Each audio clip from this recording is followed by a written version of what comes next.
Hello, everyone. Welcome to BizChicks TV. This is the place where you can find tips and tools to help you do business better. We're here to help you run a profitable business that's fun to run and to take the hassle out of your hustle. And today I am here with my friend and colleague, Miss Francine Gregory, real estate entrepreneur and tech diva. I'm Tara Lena from California Cover Ups, and we are the Biz Chicks. We want to welcome you over to Tech Life Weekly, where we discuss the different things that are going on in the world of tech throughout the week. We always like to get started with something special, so I'm going to turn this right on over to Francine. Hey, Fran, how you doing this morning? Oh, I'm good. And I want to do a shout out to everybody who has had a loved one who served.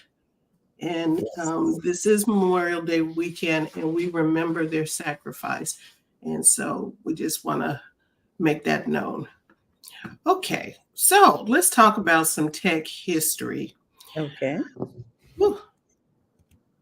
I'm like, okay, I'm going here just because. May 20th, 1927, aboard the Spirit of St. Louis monoplane, Charles Lindbergh takes off from Roosevelt Field in New York on his historic first solo flight across the Atlantic. He will arrive in France 33.5 hours later. I got a couple of questions. How are you staying up for 33.5 hours? What kind of fuel was he using?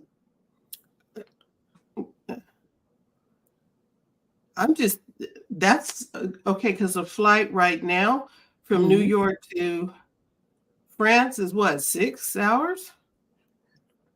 I have no idea. If it's only 6, I might take that trip, but okay. It ain't Yeah. 33. Mm-mm. That's kind of like New Zealand or somewhere else, but that's okay, because I'm like, he will 33 hours. Okay, did he stop? It was a solo flight? Mm-hmm. Mm, mm, mm. I got questions. I'm gonna have to What did look he at it. eat? I want to know what he ate, drank, and where did he go to the bathroom? Because it's not like you could leave a cabin pressured. No, Yeah. there were no Was there even attendants. autopilot? I don't think autopilot was a thing back in I 27. don't think so. It's like like self-driving cars. I don't think it was a thing. It was a And monoplane, meaning did it hold just one single, single first passenger solo plane, flight?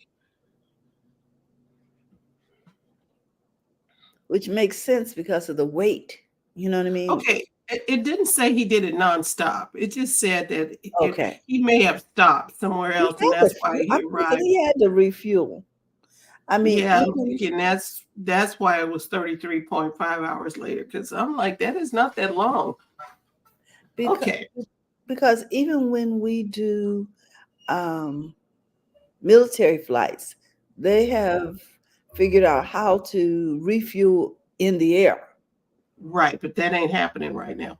Mm-mm, With not with Charles. I don't think so. Okay, May 20th, 1932, 5 years to the day after Charles Lindbergh took off on his historic first solo flight across the Atlantic, Amelia Earhart takes off from Mm, Newfoundland. Newfoundland. Newfoundland. Hmm. Okay. While her original destination was France, weather and mechanical problems forced her to land in Ireland nearly 15 hours after she took off. She became the first woman and the second person to fly solo across the Atlantic Ocean. You So know, I'm thinking, go ahead. I only remember the fact that she got lost on the final journey. I didn't realize that she had had some successful trips. Yes, Hmm. she has had some successful trips, and this was one of them. All right. Coming indoors, May 21st, 1952, the IBM 701 was the company's first commercial scientific computer. Mm.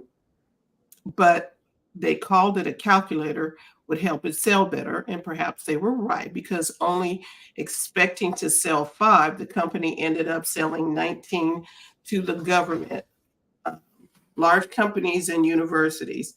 And this is a calculator that took up an entire room. And they sold Wow. 19 of them. Oh, okay. Yes.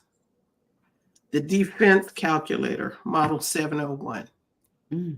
All right, for you movie fans, May 21st, 1980, the sequel to the smash success Star Wars, The Empire Strikes Back, is released on this day, almost exactly 3 years after the release of the original film.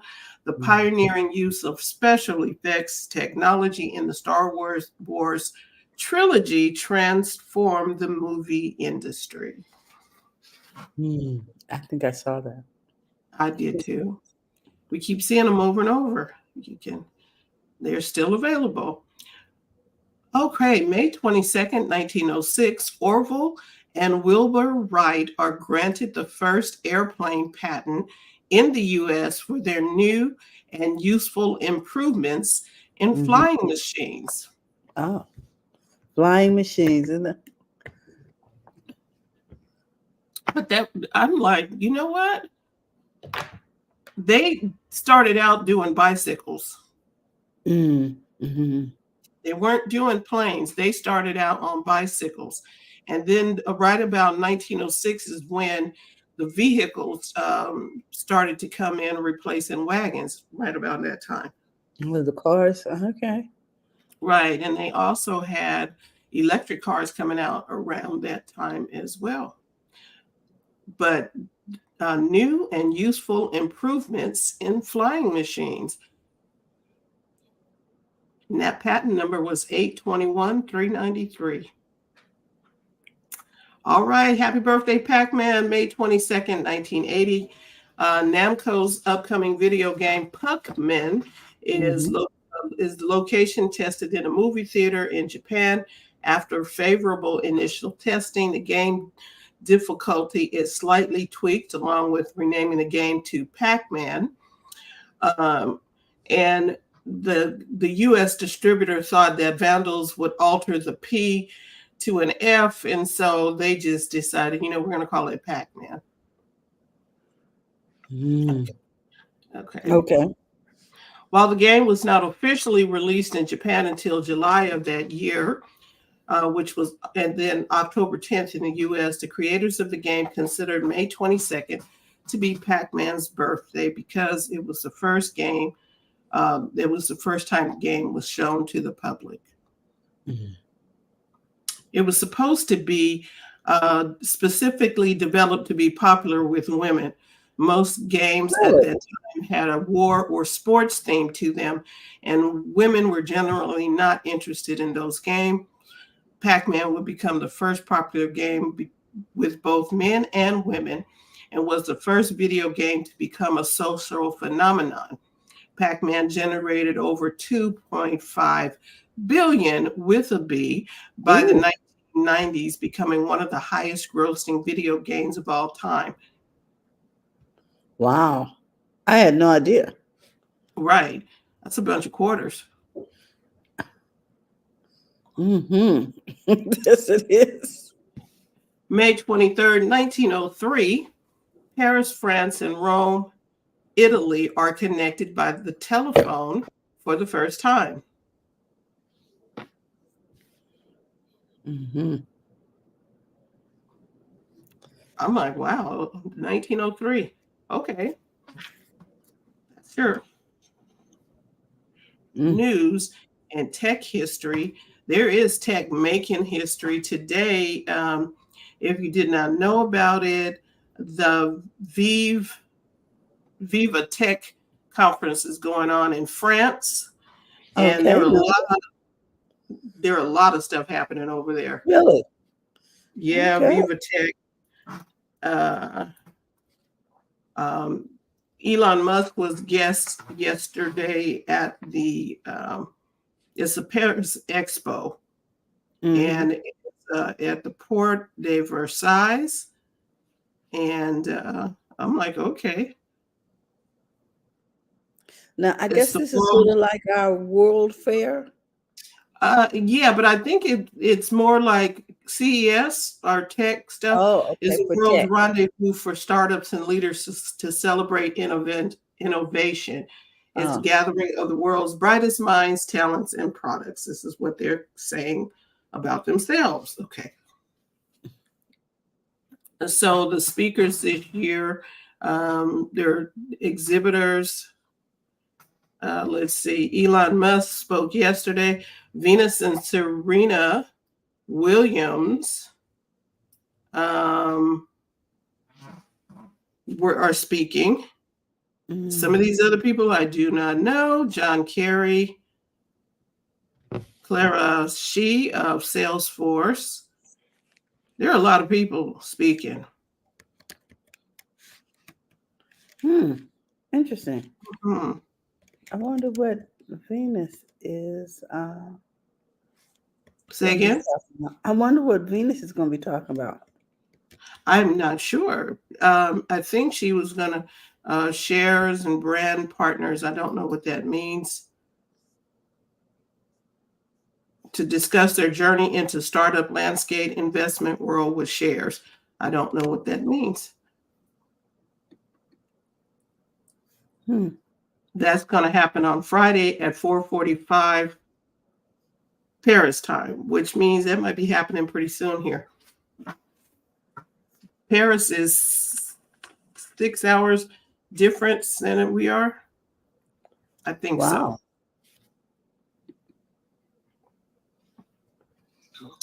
Four. And it might be happening at 10 o'clock or 10:45 this morning. Oh, okay. I got to learn if we're going to be global. I need to know the Yeah, I time know the time shift. difference. Yeah. So Viva Technology is happening. That's the one thing that I saw that caught my eye was a copter drone. Mm. And I was like, oh, it was like a cross between a helicopter and a drone. And that was really interesting to me. And then there was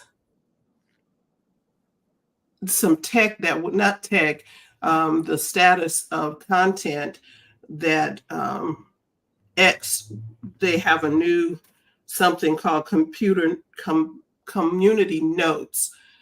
Now on, if you are on X, you can now, if somebody says something, you can do a community note to either correct their Post. somebody puts up a post. I'm gonna just do. I saw the Yeah. guy. I went to X Mm-hmm. because I saw something that was interesting. It said um, Uber is working with taxis in New York, right? So Okay. the Uber allows you to book a yellow cab. They have Say what? there's a partnership. You can book a yellow cab from within Uber. And if you wanted to do that. And so I was like, okay, well, that's interesting. And the guy who was riding in the cab, he said, oh, I thought this was really good. Um, and then he asked the driver, so how is it? Being able to, because you can tip the driver. Because in Mm-hmm. a normal cab, you would tip the driver cash, but Right. people are not comfortable with cash, right? Mm. We're not doing that. So the driver said, well, it's not too good because we don't even get to see the tip, and Uber doesn't pass the tip on. So Oh, everybody really? chimed in. That's what the guy said. And so the guy who was reporting this out said, and Uber should make sure that these people get paid, blah, blah, blah, blah, blah, right? Mm-hmm. And then somebody chimed in and they said they do get the tip. It's done afterwards, after the ride is over. Correct. Correct, right? So after the ride is over, the person gets tipped out. Well, they wrote that on the community note to clarify a point that said, let's get the story straight, pretty much. Uh-huh. Mm-hmm. And don't just, and then other people was like, yeah, you probably should have asked several drivers and not just one. Mm-hmm. Mm-hmm. Because they won't see their tip for a few days, right? Mm. Because Okay. it comes afterwards. You're not going to see it immediately. And so the guy that was writing just took this guy's word for it, took the driver's word for it, and didn't check further. But with the community note that is now in X, people can weigh in and get the story straight and that type of thing. I was like, oh, that might be something good, just That for should be everything. helpful. Mm-hmm.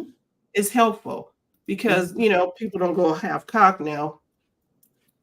I'm going to look it up, community notes.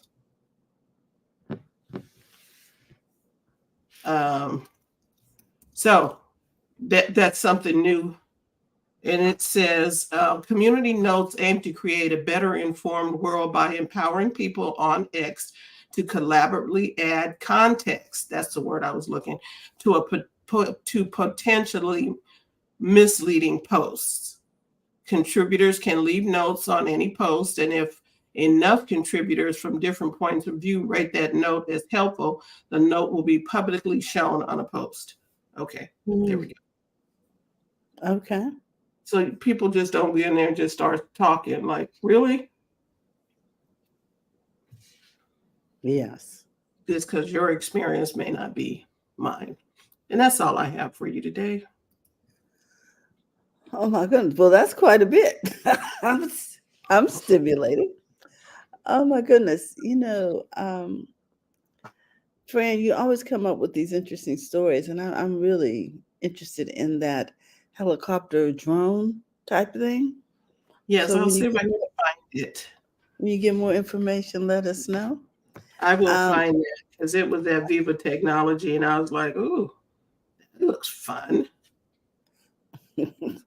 So I, always like to try to find things sort of off the beaten path, like agriculture and things of that nature. So I was able to find a story about how tech is affecting agriculture, and actually got some footage from a conference, which I didn't even know existed since I'm not a farmer.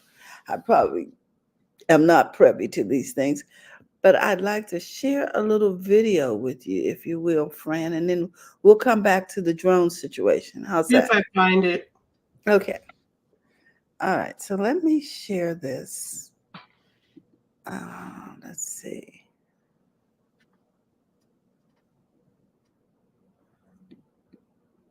Yeah, I think this is it. Talking about a new generation of smart robots and agriculture.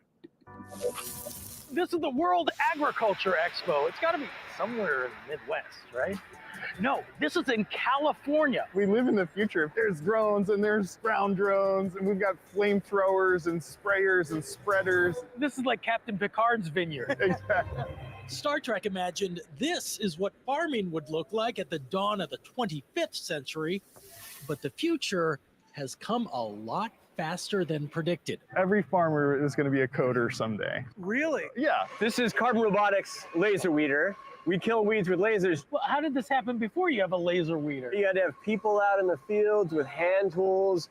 You had to spray a bunch of chemicals all over your crops. Now artificial intelligence decides what to weed and zaps it away. But it replaces about 75 It people. replaces 75 people. There's a heavy lifting robot called the Burro Grande. And it's following me. Come on. Yeah. Here we go, Burro. If you need to move it from place to place. Does this cut down on the amount of people that you need in a field? It definitely can. If you want to see a robot arm harvesting strawberries, we have one over here. Fraser is his name, and he uses a silicon brain and inflated silicone hands to mimic the way humans pick berries right now. Those grippers are designed to not damage the strawberry. We'll get back to Fraser in a second, but how is all of this changing life down on the farm. I'm original from Mexicali. Adriano Miramontes worked his way from Mexico to the U.S. Marine Corps to manager of a large farm. I think we can use machinery and still take care of our people. They're willing to learn and they're willing to do better for themselves and their families. A twist. Oh, eso es una máquina robot de las fresas. La fresa, sí. Asuncion Ponce has been working the fields of California's Central Valley for 36 years. He's just become a U.S. citizen, and this is his first time seeing a strawberry picking robot. You're right. The technology has advanced, but it's going so fast, it's going to ruin the strawberries. Reemplazada. I feel replaced by something like that.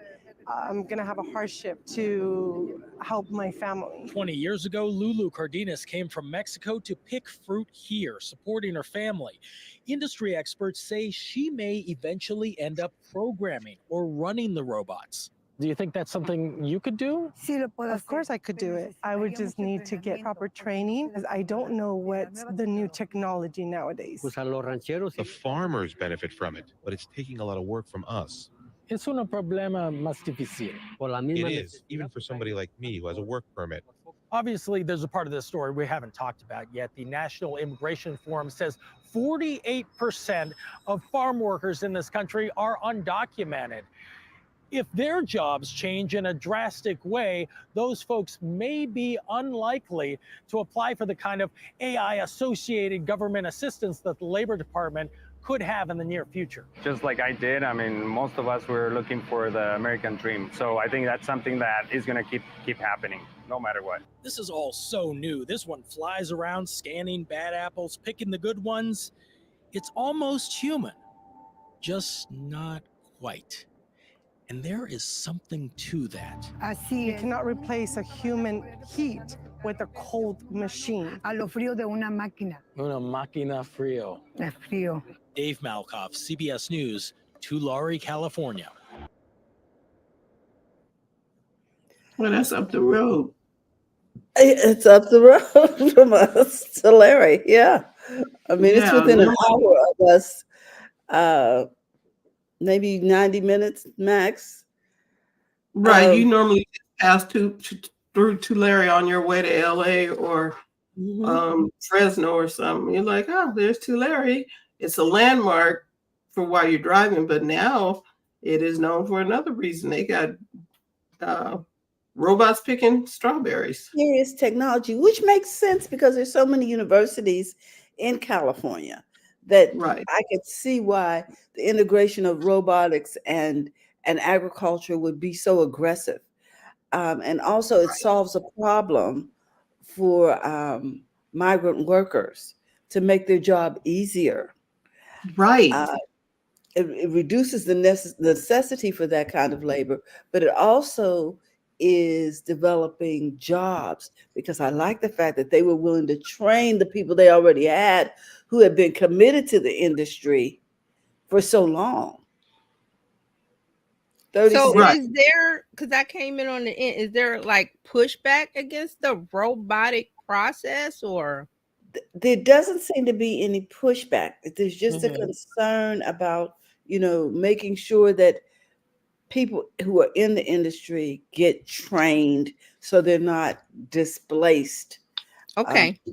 So can I say my part? Sure. My opinion. So I like this story because it's about farming and showing technology and the progress. Also about the people that are these are things that people don't think about. You go to the store and you get strawberries, you're not thinking about how they get there, but there's people behind it. So now we're seeing the process of, and this is going to be every industry, that AI and technology and everything is going to take jobs. Yes, but this is the thing that I hope the government is working on, that they have a program where these people have to be trained to do other things in the industry. That's not labor production. We're moving away from labor production. If I don't know if anybody notices, I see it.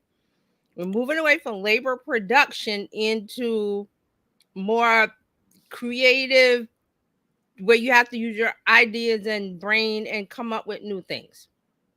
That's Mm-hmm. why the school system has to be changed to teach kids to think differently instead of Mm-hmm. memorizing times table, which they don't do anymore. But those kind of rote things that, because remember, our system was built on making factory workers. That's what the education system we had. Right. That's why it stopped at 3. And because the kids couldn't be in school because it was based on farming. We're not in that, or going to the factory or what. We're not in that. So they taught the kids to memorize stuff because they wasn't going to use their brain creatively to do things. They were going to go into a factory or go into farming, or you do things by rote. So now we're not doing that anymore. And now technology and AI is pushing us forward with this, which is a good thing. I mean, there's some bad stuff. We talk about that, but now it's going to be to where instead of the human picking the fruit, Yes. you've got the robot picking the fruit. But the human, there's going to be a human process in there. Instead of, for example, instead of needing 100 people, you're going to need 5 because the This robots they're going to do the rest. this happened in the auto industry. The Yes. humans are not putting the cars together. Yes, years. The robots are putting cars together. Yeah. And so now what do they have in the automobile factories? They have less humans, more machines. So but what we had to do is the people that are left over, you can't just, okay, well, you guys aren't picking fruit, just wander away and find.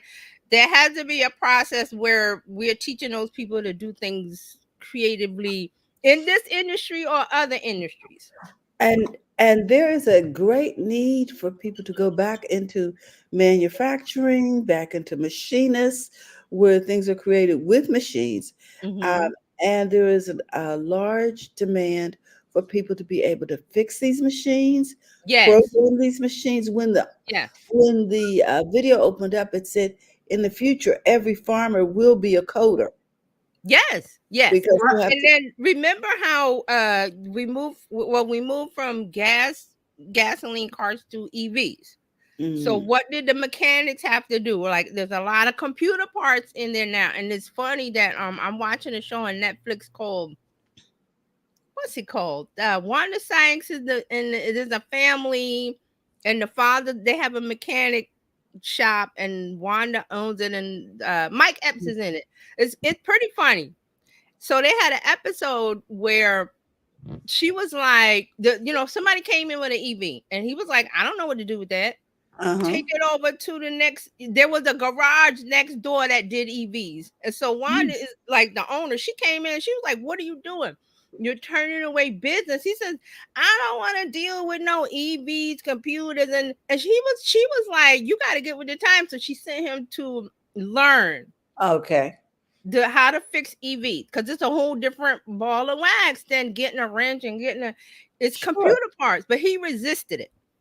But that was a good example of, okay, EVs are here. People are coming in with EV. Instead of telling them, I don't know what to do with that, I'm a mechanic, you have to say, okay, let me get the training to learn how to deal with it. But what happened with this story in what is it called?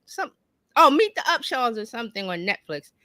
They hired, this was funny, Wanda hired a younger lady, a young person, Gen Z, to talk. She put a thing in it because he had to take a test to get certified. So she put a thing in Mike Epps' ear, sat in the car with the young lady because she knew everything. So she was like, okay, we're going to tell you how to answer the question with the thing. But she couldn't come because she had a baby, and it's just funny because the baby was crying. But it ended up that Wanda hired her. Makes to sense. come into the right. So that's what I'm saying. Wanda, the Wanda character is like, okay, why are you turning away business? Because you're resisting the EVs. And then also Wanda sees that Mike is of an older generation. He don't want to change his ways. So she was like, okay, bring in the Gen Z, or she's either Gen Z or millennial or something. Bring her in to do the EVs. Because she wasn't going to rely on the Mike X character to because she's thinking, okay, we got to stay in business, whether it's gasoline cars or EVs. We just got to pivot and switch. So that's what I'm thinking. Like every industry, It's going to go through this, every industry, because of AI. People are resisting it. Oh, my job. But there has to be some process where people are being trained on different things, because technology is not going away, everybody. AI is not going away. You got to figure, it's going to be everywhere. You can go to McDonald's and Wendy's and stuff now and never speak to the person. They have the kiosks. Yes, they do. Or better yet, the app. I use if I want something, I use the app. I'm walking. Okay, I got one about 10 blocks. The Wendy's. So I'm like, I get the app, boop, boop, boop, boop, boop, and I get my little walk in. And by the time I get there, I go to the counter and my food is ready. I don't have to stand in a line and wait and give a human being my order. But some people have problems with that. I don't. I love it because I'm like, just have my stuff ready because I'm whoop, whoop, in and out. But some people don't like that. And I understand. If you don't keep up, I could see where that would be frightening. You know what I mean? Kind of intimidating. But see, you have to look at the fast. Wait, just real quick. I just want to finish it. Then you go. The fast food industry. The people you don't need people to put the burger together. It's boop boop boop boop. It's a process. So you take the humans out of that, but then people have, fear of what happens to that person. So that is a problem. Sorry, go ahead. And them kids don't want to be doing the burger, putting them pickle on in the first plate. They don't want to do all that. They want to do stuff on TikTok. I don't blame them. And if you can teach them how to use the robot, they would get in there and do that stuff all day with the robot. Okay, program the robot to do whatever. And like Tarlene said, you train them to fix. The people have to fix the robot. That's a new industry. Fix and program, yeah. You have to fix it and know and this. So instead of have 20 people in the back making burgers and fries and stuff, you got 5.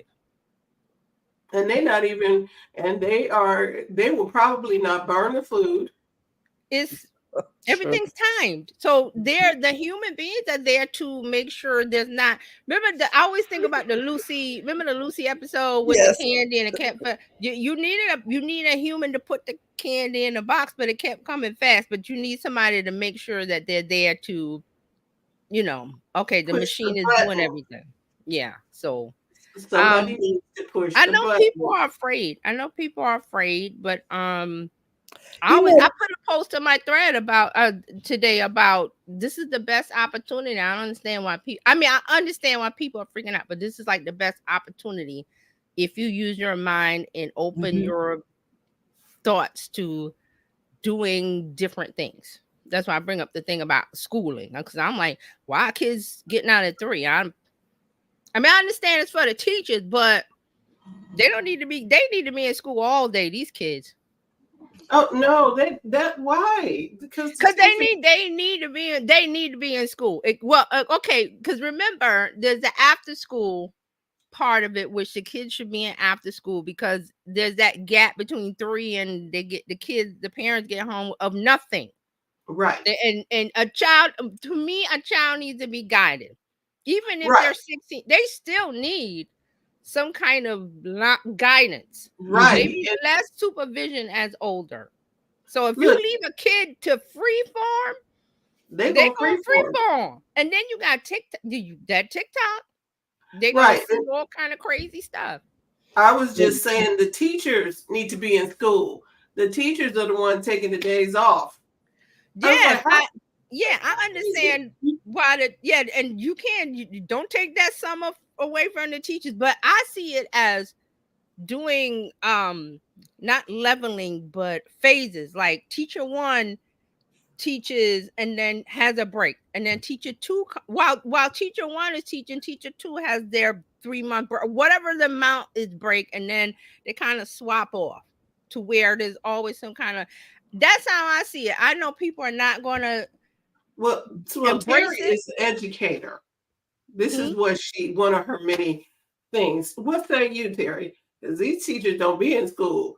I was like, I say what I said 20 years ago, which is there needs to be a master teacher who has been proven to be extremely effective. And while they are being effective, then the teacher in the classroom can guide the students all around the I like globe. that too. I like that too. Let's let the experts handle, I like those that. classroom And why is it situations. time? Why is it time based? Oh, the kid gets there at 8 to 3 and 3, they got to get out. No, have it different where there's different levels of time. Like maybe the younger kids come in during the morning and and this is how when my daughter when she was in high school, her start time was was pushed back then because every kid goes to school here in New York like 8:15 you gotta be there, but her school was like 9 something because it was older kids, so they're letting them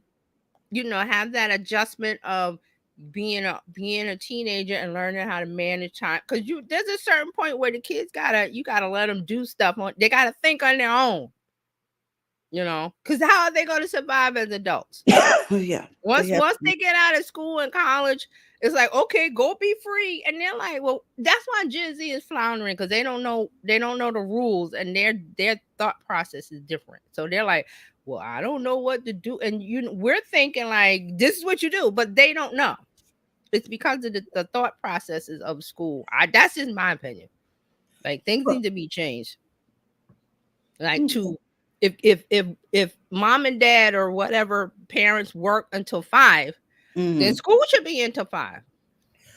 Well, that would be nice. I know that there are a lot of after school programs to fill that gap. Yes. And so you have to be selective about what it is that you want your kids doing from the time they get out of school to the time it takes the stress you off connect. of the parent of trying to, well, what do I'm at work till 5, but daycare ends and I gotta, or daycare end, if you're not there at 6:15, they lock. Absolutely. The story about them locking the baby. Remember that was like maybe last month they locked the baby in the daycare because it was 6:15 and they blew the whistle.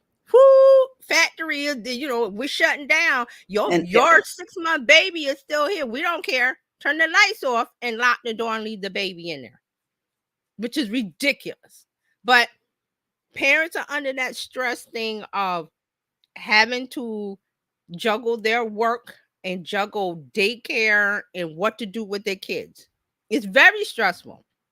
So I'm hoping that they get on that on the Department of Education. Somebody smart gets there and decides we gotta fix this. And there's some kind of levels of things like teacher 1 over and then teacher 2, they all overlap. Like there's a continuation of the kid being in school, doing different things now, but being in school. And then of course there's the funding part of it, which if we get Amazon to pay their tax, there's the money. If we get Amazon to pay their tax, there's the money for a lot of things. Sorry, Amazon, your free ride should be over. All righty then. Well, I'm sorry, I had a lot to say. It was like it was coming out. That's what we want. We want to have a conversation about these things. Just coming out like, okay. Because it's real. It really is important. Only because I see how in the last few years how things are going to change, and I see the pushback of everybody liking it the way it is. Like I said about the teachers having the break and the 3 months, they can still have it, just have it some kind of layered where I don't know how they schedule it, but scheduling is different. I think our concern should be where are we going to get these teachers from? I think AI is just in time. That too. I really do think AI is just in time. We don't pay teachers enough. They're at risk, just like our students are at risk because of all of the wonderfulness that's been happening in schools. And listen, if we get Amazon and all those people who don't pay taxes to pay taxes, you're gonna see a whole lot of better things from the government. Hopefully. I mean, there'll still be $1,000 toilets, or what was that big thing years ago about the $5,000 toilet seat? I don't know, stupid stuff. Yeah. Stupid stuff that the government was it was stupid, but they're not gonna get it right. So I have one more article if you guys want to see it. And this is about technology. So let me Oh, share that is not this. just yet. So I didn't even. I was One busy more talking. about these solar cars that I want to talk Oh, about. Yeah, I know. Solar car. Here's across yeah, that's pretty cool. future free of fossil fuels. But the electric car of tomorrow is anything but traditional. This is the future. Meet the Aptera, a three-wheeled electric vehicle that can run on the power of the sun. Is this the first solar produced vehicle for market? It should be the first mass-produced solar electric car, yeah. The California-based company joins other international solar car startups in the race to create a vehicle charged by the generator in the sky. The car is technically classified as an autocycle and designed to be as efficient as possible. You get rid of the weight, you get rid of the extra rolling resistance, it becomes more aerodynamically streamlined. It's covered in solar cells that capture the sun's energy, delivering miles worth of power without needing to be plugged in. The company is hoping to start production next year at a price point below $40,000. We have 44,000 orders for this. We're not even in production. We took it for a test drive near San Diego. So in the most perfect conditions, like on a day like today, Aptera projects you could get 40 miles just from the sun alone. If that bears out, that means that most commuters will never have to plug this in. Our test model had some obvious flaws, and it could barely make it uphill without overheating. We're slowing it down again. I think you're the first person to ever drive this on a hill. While there are limitations, experts envision solar EV could change the way we think about transportation, putting less stress on the power grid and utilizing free energy. You don't have to pay the billions and billions of dollars of grid enhancements you would need to charge all those electric vehicles. A dream of a gasless world, betting big on the power of the sun. Steve Patterson, NBC News. Wow, oil and gas is YouTube shaking channel in their follows boots. Today's top stories and breaking news. I would say if you're going to come out with it, because it's excellent idea. Yeah. But you need to get more than 40 miles on a charge. Just go say True. in California, 40 True. miles will get you nowhere. True. And, I know that it's the first step out. It's in development. Yeah, but you need to put some more into that before. You know what I mean? When you go out, you want to be more than 40 miles when you're telling people. Mm-hmm. Like at least 100, something where you can get where you're going and back home. Right. Yes. I feel like they're gonna make it there. Like you said, this is, they're just coming out with it. I think it looks good. I mean, not looks good, it's ugly. But I think it is very ugly. But I think it is a good start. Everything starts somewhere. I do love the idea of solar. I remember when I was an undergrad at the University of Buffalo, they were toying around with solar cars. Like the students were building them. So I think this is something that is really needed, particularly in places where there's a lot of sun, like Arizona, Southern California, etc. But I will say this. It's for places where there's a lot of sun, like Arizona and Southern California. I see no applications really for some place that has like a lot of snow, ice, and hills. I don't know. So I don't know how they're going to do that. It feels like you need something a little more substantial to deal with that. But it's a start. Right. And I think they may need to tag team with the option of plugging in. You know what I mean? I know they want to go full solar, but you might need to have the option of plugging it in to an electric source, and that source can still be powered by solar too, but you're going to need to be able to do something, especially like if you are in Northern California.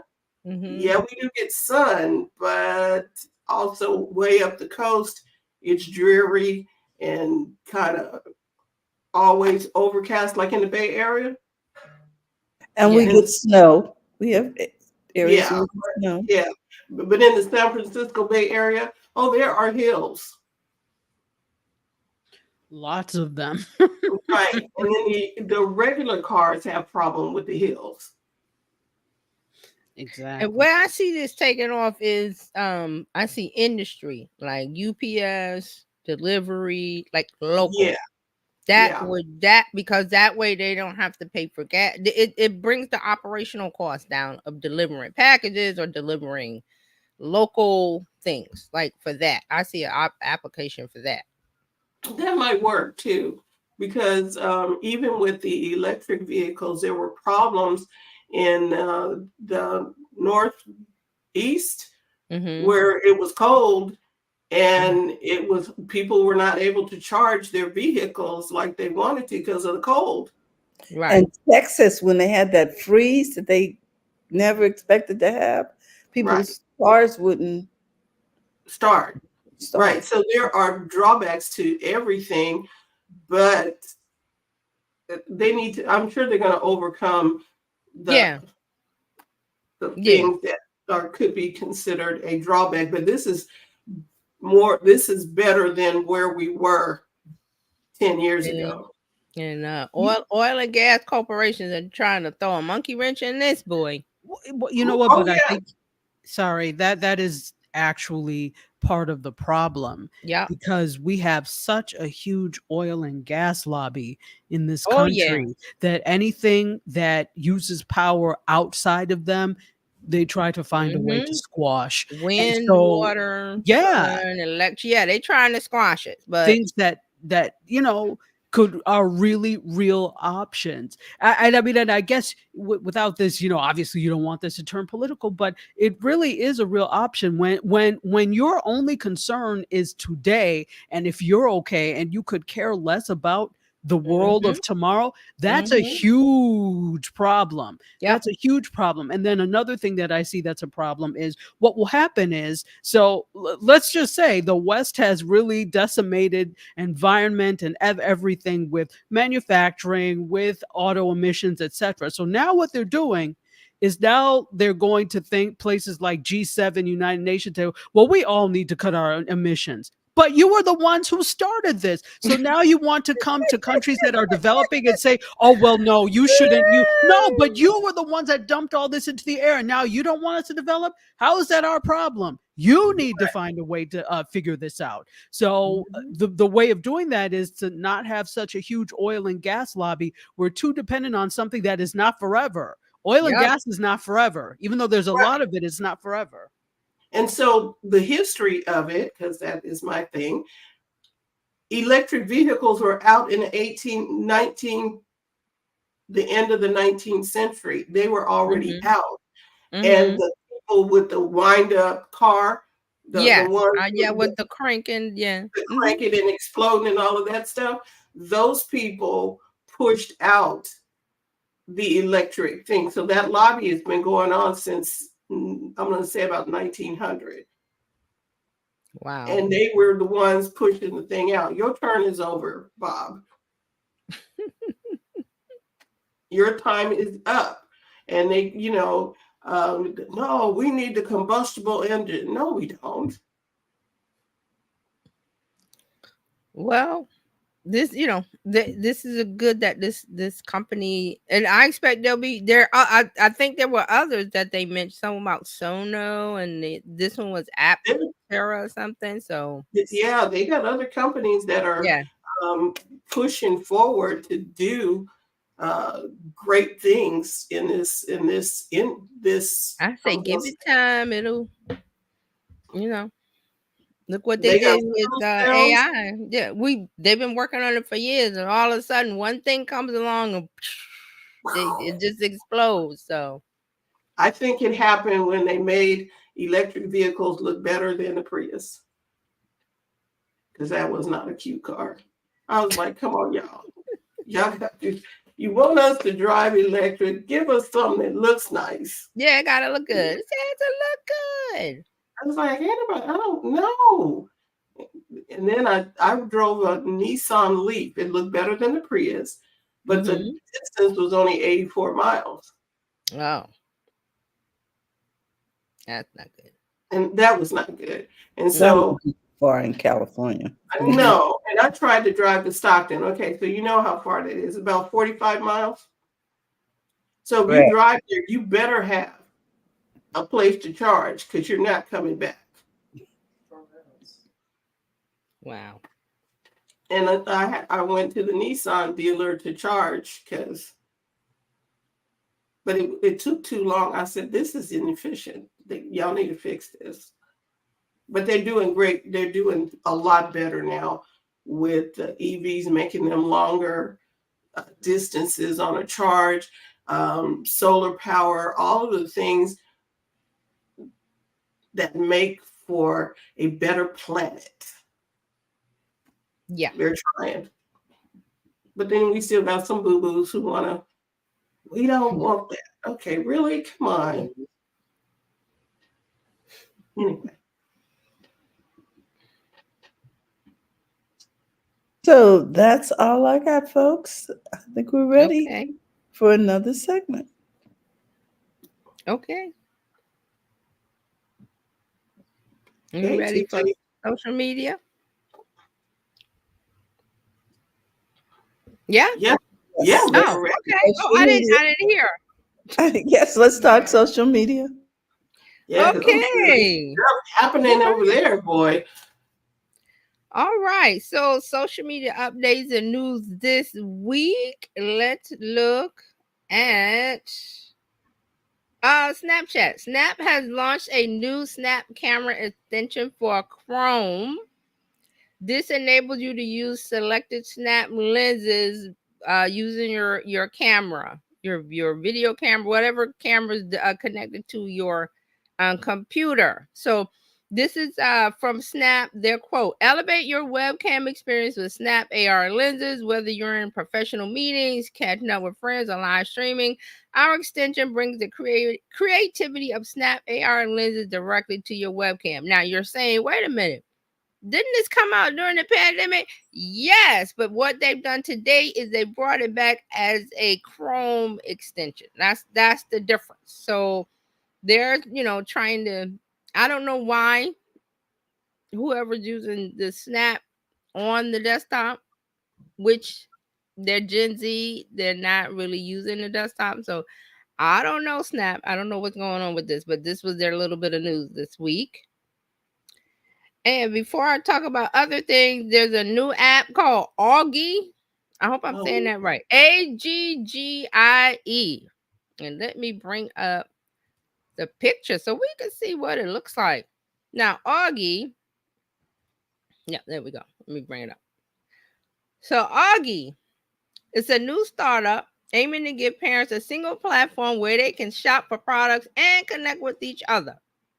They have a new app that launched this week. It offers parents a platform where they can share product recommendations, shop vetted products, and find community with each other to get real-time advice on different parenting matters. Now, this was founded last year, August, by Lily Walla. She's an entrepreneur who previously founded an edible branding startup, and then she came up with the idea for Augie when she was pregnant with her first child. She was seeking advice from people around her to help make decisions about which stroller and which pediatrician. Now there are apps, not apps. I think there are platforms for parents, and I'm not sure if it's for parents. I know there's some for moms, like new mom, pregnant moms, this and that, where they get together. But this person decided to make the app called Augie, and it's called Augie because it's named after her son's birth month of August.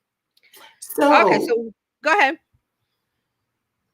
Peanut comes to mind, but I think I would like this better because you're not swimming through a bunch of other stuff. You're going directly to a source and where you can just chime in and ask a question or whatever.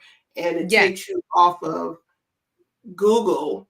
Right. Because you could say, well, there's Facebook groups, this and that, but some people are moving away from Gen Z millennials, they're not really there. But she's saying, this is her quote: "Parents seek advice and product recommendations during every stage of parenting. They prefer word of mouth recommendations." Then she can talk to that because it came out of her experience. Now, the key to this is there's a shopping feature. Like there's a marketplace where you can put your things, like your stroller, like your kid ages out of a stroller and it's still workable. You might want to put it on here and give it away or sell it, whatever the process is.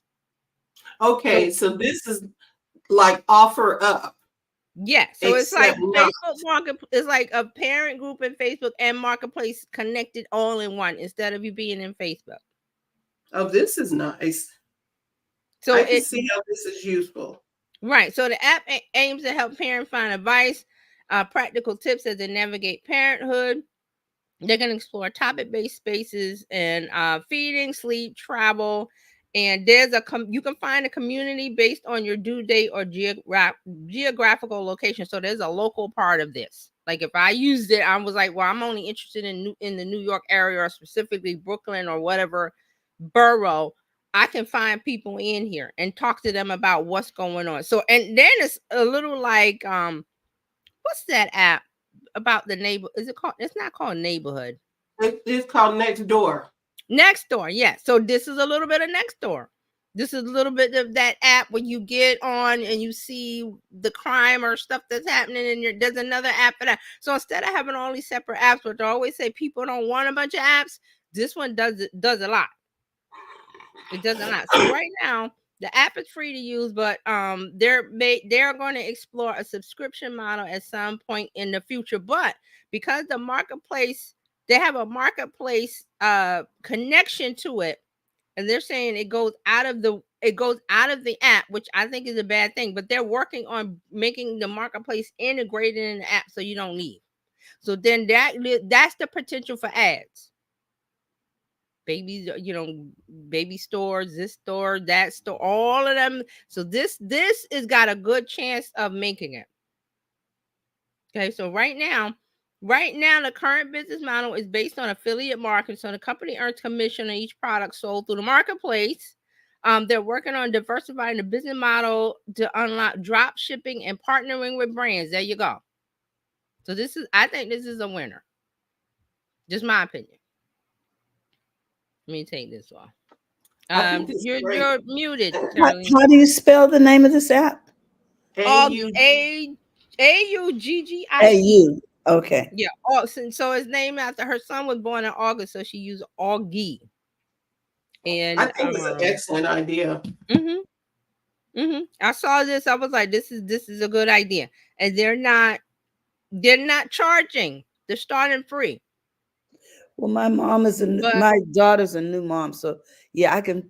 Yeah, so you get she can get a local community here, talk about local things or talk about specific things, different, like she said, there's different stages of parenting, different things going on. Like I said about the clothes exchange or selling of clothing and baby items that because the kid grows out of things and you're like, well, what do I do with it? You either give it to someone, but if you don't know anybody in your immediate family or whatever circle that have children, you're like, what do I do with this? And then, okay, I could put it on eBay. Who wants to do? You got to do all that stuff. So here, yeah, eBay is not the business to be trying to do all that. Right. And you don't want the hassle. I got to ship it. I got this. I got that. So if there's a local part of this meet up at the park here. And if you're selling it, they pay Stripe or PayPal, however. So that there's an ease of use in it. There's a setup that I like. The app, that was the app. The app looks clean. It doesn't look cluttered. They're looking at monetization down the line, which is, I think they're doing everything right. So, and then there's an option for brand sponsorship, ads, affiliate market. They threw all of it in the mix and it's working. So kudos to Augie.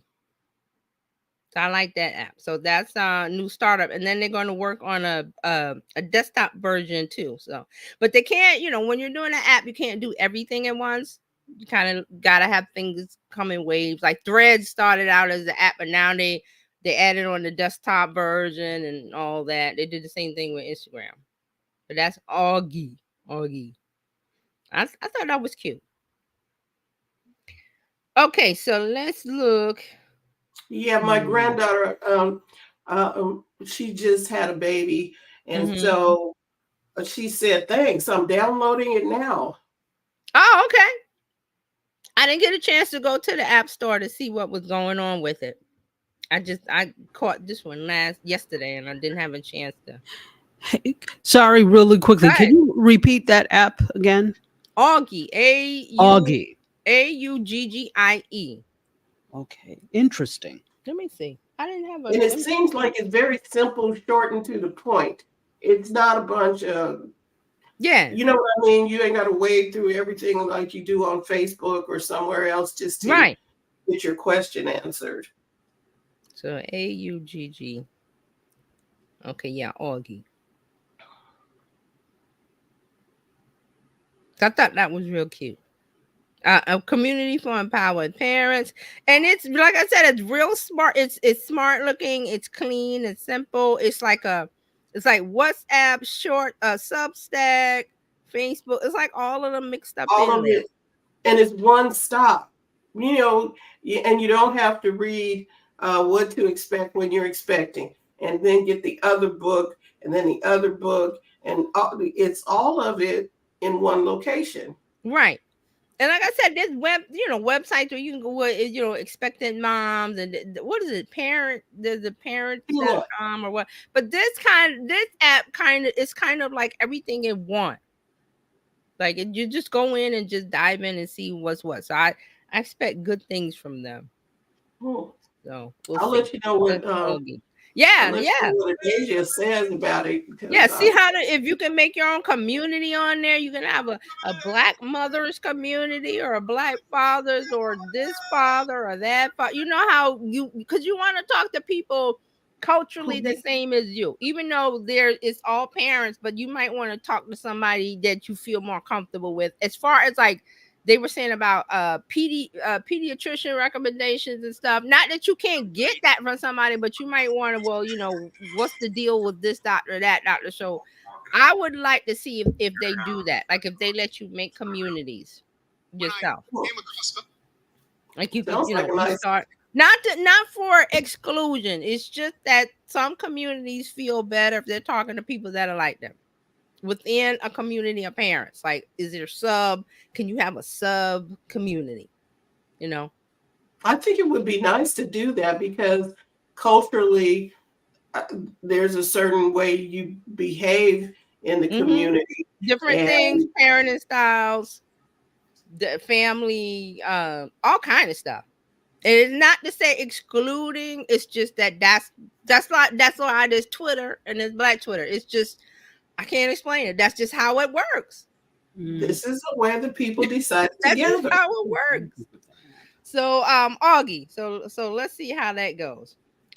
Let's see. Microsoft Edge will translate and dub YouTube videos as you're watching them. So Microsoft Edge, the browser that Microsoft likes to push. Microsoft Edge will soon offer real-time video translation on sites like YouTube, LinkedIn, Coursera, and more. So they're saying that it's an AI-powered feature. It can translate spoken content through both dubbing and subtitles live as you're watching it. So they're saying it supports the translation of Spanish into English, English to German, Hindi, Italian, Russian, and Spanish. So it makes it more there's also a part where it makes videos more accessible to those who are deaf or hard of hearing. And Edge will also support real-time translation for videos on news sites such as Reuters, CNBC, and Bloomberg. So Microsoft plans on adding more languages and supporting websites in the future. So this is, to get you to use, if you're on Microsoft Windows, you're going to use Edge more. Okay, so that's what Microsoft is doing there. OpenAI has a new license deal. They want to license content from the Wall Street Journal, the New York Post, the Daily Telegraph, and others. So they struck a deal with News Corp. This is the media company that owns all of those media sites. OpenAI's deal with News Corp could be worth over $250 million in the next 5 years. Okay, so that's about the valuation. So it's a multi-year agreement, gives OpenAI access to current and archived articles from News Corp publication for AI training and to answer users' questions. Because you have to remember, with all of the AI tools, there has to be, I call it a library. Like it has to go and get the library. If there's no library, it's not going to be able to answer anything. So OpenAI is like, okay, we need more content sources. How do we do that? Oh, let's see what News Corp wants to do with us and let us use their information. Weren't they about to sue at one time? Somebody was about to sue.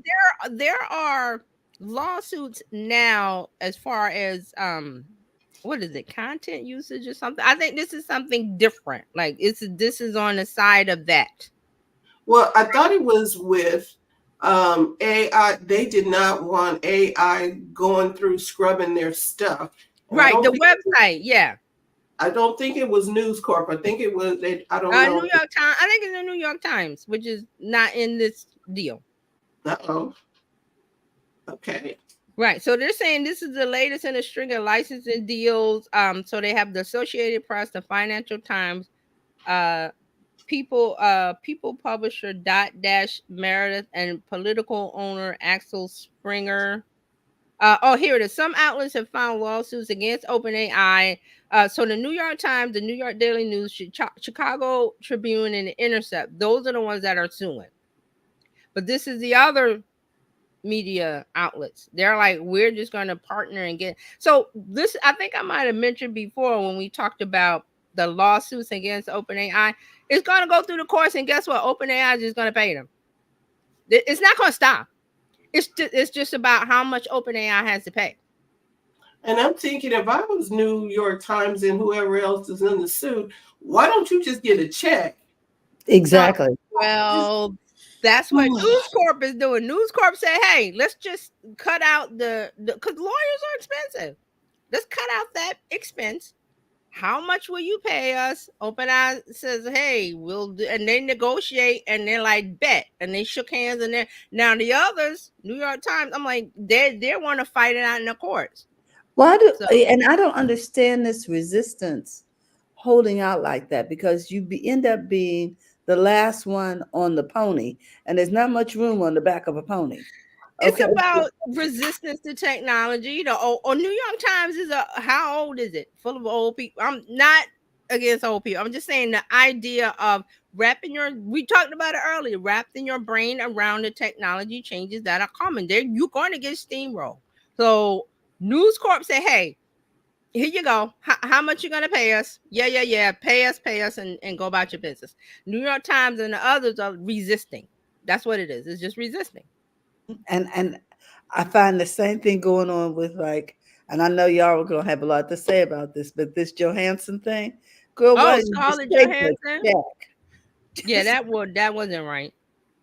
They tried it and they got caught, and she yanked them back and said, "Wait a minute."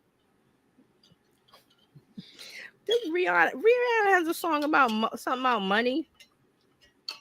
It comes to my mind with that. Better have my money. The New York Times is 172 years old. Yep. But they don't have to act like it. I mean, after all, but remember the New York Times. Didn't the New York Times resist having the news on the website? Like they wanted people to buy the newspaper. Exactly. What happened to that? They didn't work out so well. They wanted us. Now they want us to pay. Subscribe, yeah. But they resisted that for a long time. They resisted that. So I'm just saying, New York Times, they're it's not progressive. It's not Wired or one of the other tech media outlets. So it's just resistant to technology. And News Corp said, hey, run me my money. Because they're gonna take your content anyway. They're gonna get it. So it's about the deal. It's about the details of the deal. Being smart. So there you go. That's what OpenAI is doing. Let's move on to TikTok. TikTok has launched a fan spotlight to boost music promotions. So they have a new fan spotlight for artists, because Billie Eilish is coming out. I think she got an album coming out or something, and they just finalized their deal with UMG and got the music back on. So TikTok is saying Fan Spotlight is a new artist first feature which allows artists to showcase their favorite fan videos on their music tab, and artists can choose to showcase up to 5 of their favorite fan videos at a time by pinning them to the top of their music tab as a fan spotlight. If a video is chosen as a fan spotlight by the artist, the creator will receive a notification.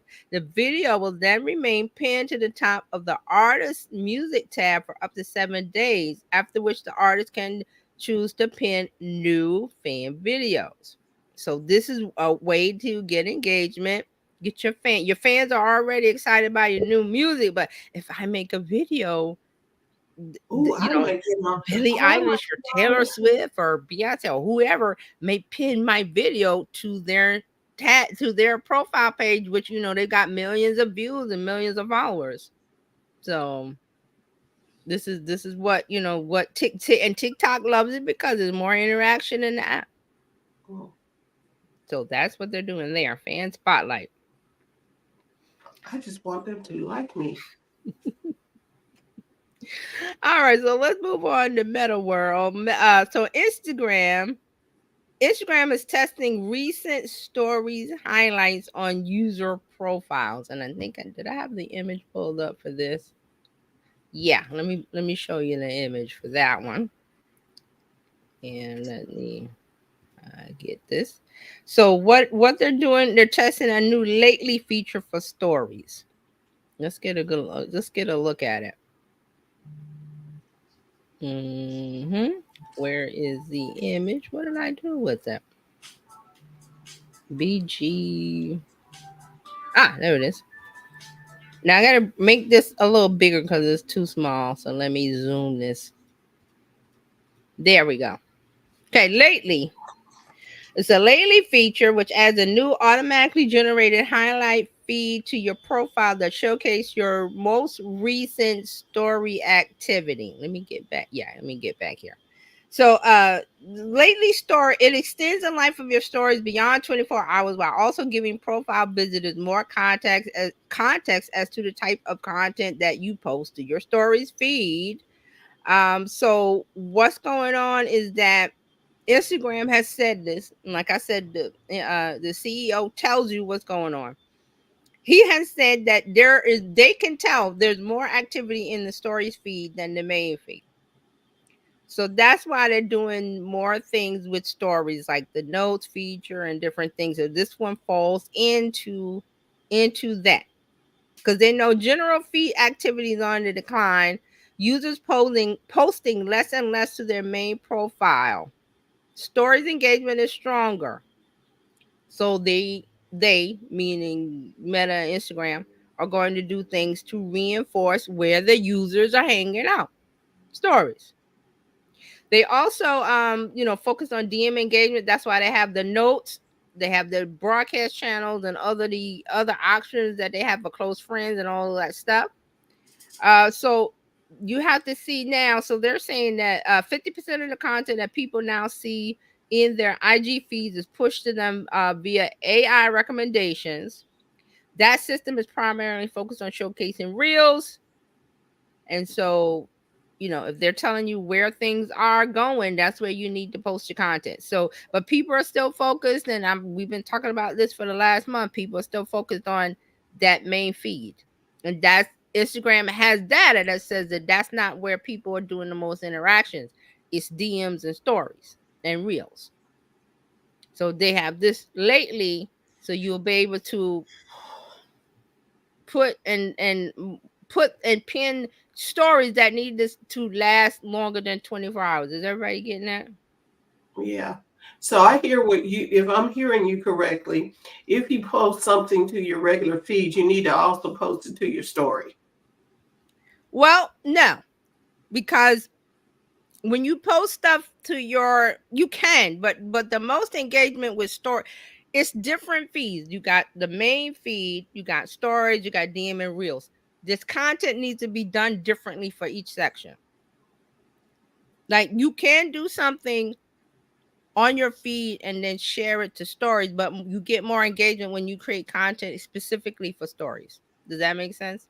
because the two can be connected, but they can be two different things. Because I know if you go to people's stories, you'll see they don't share anything that's from the feed. They may share from the feed, but there's other stuff in there.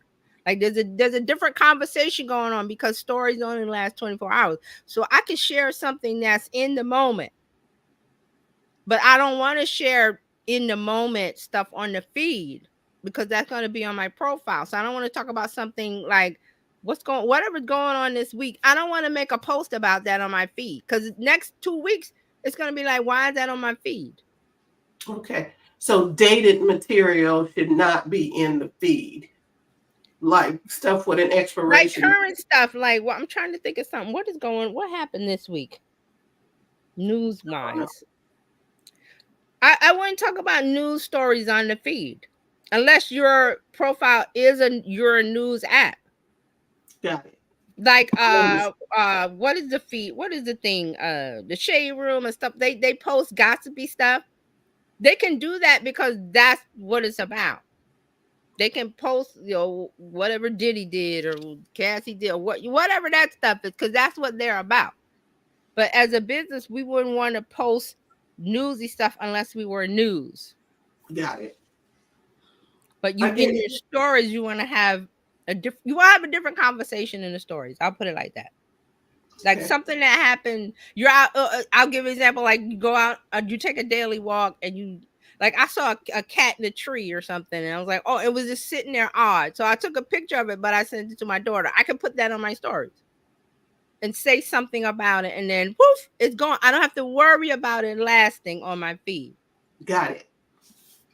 Because it had nothing to do with Mark. I could tie it into Mark, but I was like, hey, look at this cute little cat sitting in, and it was like in this foresty area in the park.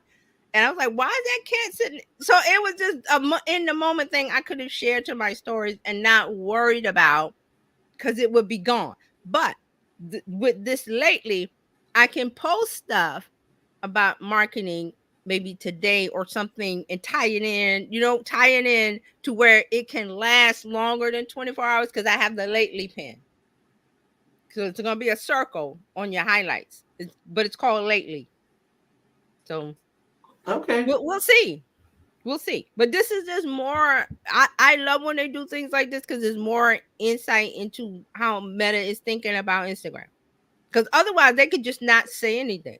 Like the CEO, they get mad with him when he puts he's got something up. He's talking to Marcus Brownlee. Is that his name? The guy that got the tech podcast. Yeah, BHD. Yes. Yeah. So he's talking to him. He's got some things in his stories or reels somewhere. I was like, that's real interesting. So he does things that like, listen, you guys are still coming at me about this chronological, and I'm trying to tell you. So he's attacking it different ways. Instead of him talking, he's having people come on and he asks Marcus about something about engagement or something. I have to go back and listen.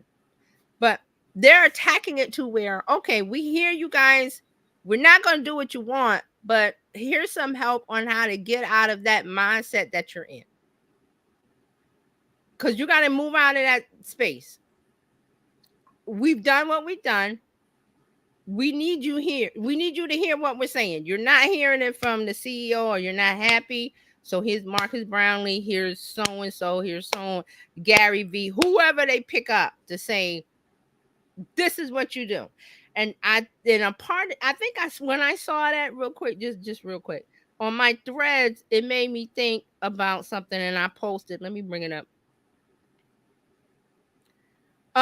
Am I the only one enjoying this current phase of social media? The opportunity for growth is wide open. The thing is, most people need to realize that the potential is huge if they're willing to put in the work. That's what I put. Because that's what you got to do.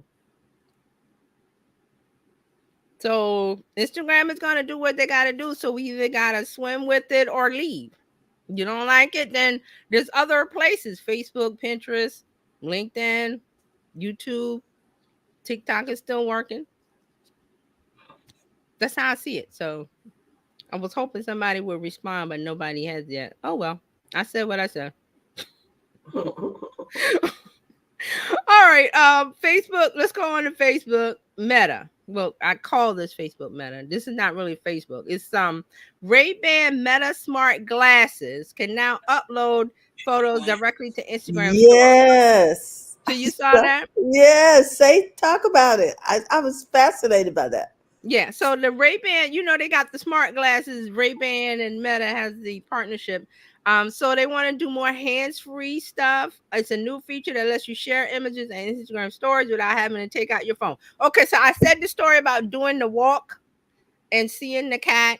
So I had to take out my and another walk me and my daughter went on, and she saw a monarch butterfly, and we were arguing about what. But I was trying to get a picture of the butterfly, but butterflies don't stay in a spot. So I was trying to get my phone in my pocket and get it focused. If I had the glasses on, I could just done it right there. How did they work? You just tap them on the side? Well, it says, this is how it works. It says you say, "Hey Meta, share my last photo on Instagram," if you've already taken the picture you want. But you can also say, "Hey Meta, post a photo to Instagram," if you want to take the picture and upload as a story on the spot. So it's voice activating what they're saying. That's good. Go ahead. No, that's actually really good. Where your hands free. Really yeah, I like that. So now they're saying you'll also be able to get your glasses to play your tunes on Amazon Music. Just say, "Hey Meta, play Amazon Music," to start listening through the smart glass open ear audio system, and you'll be able to control the audio with the device touch controls or with your voice. Now, if you have a Calm account, you can say, "Hey Meta, play the Daily Calm."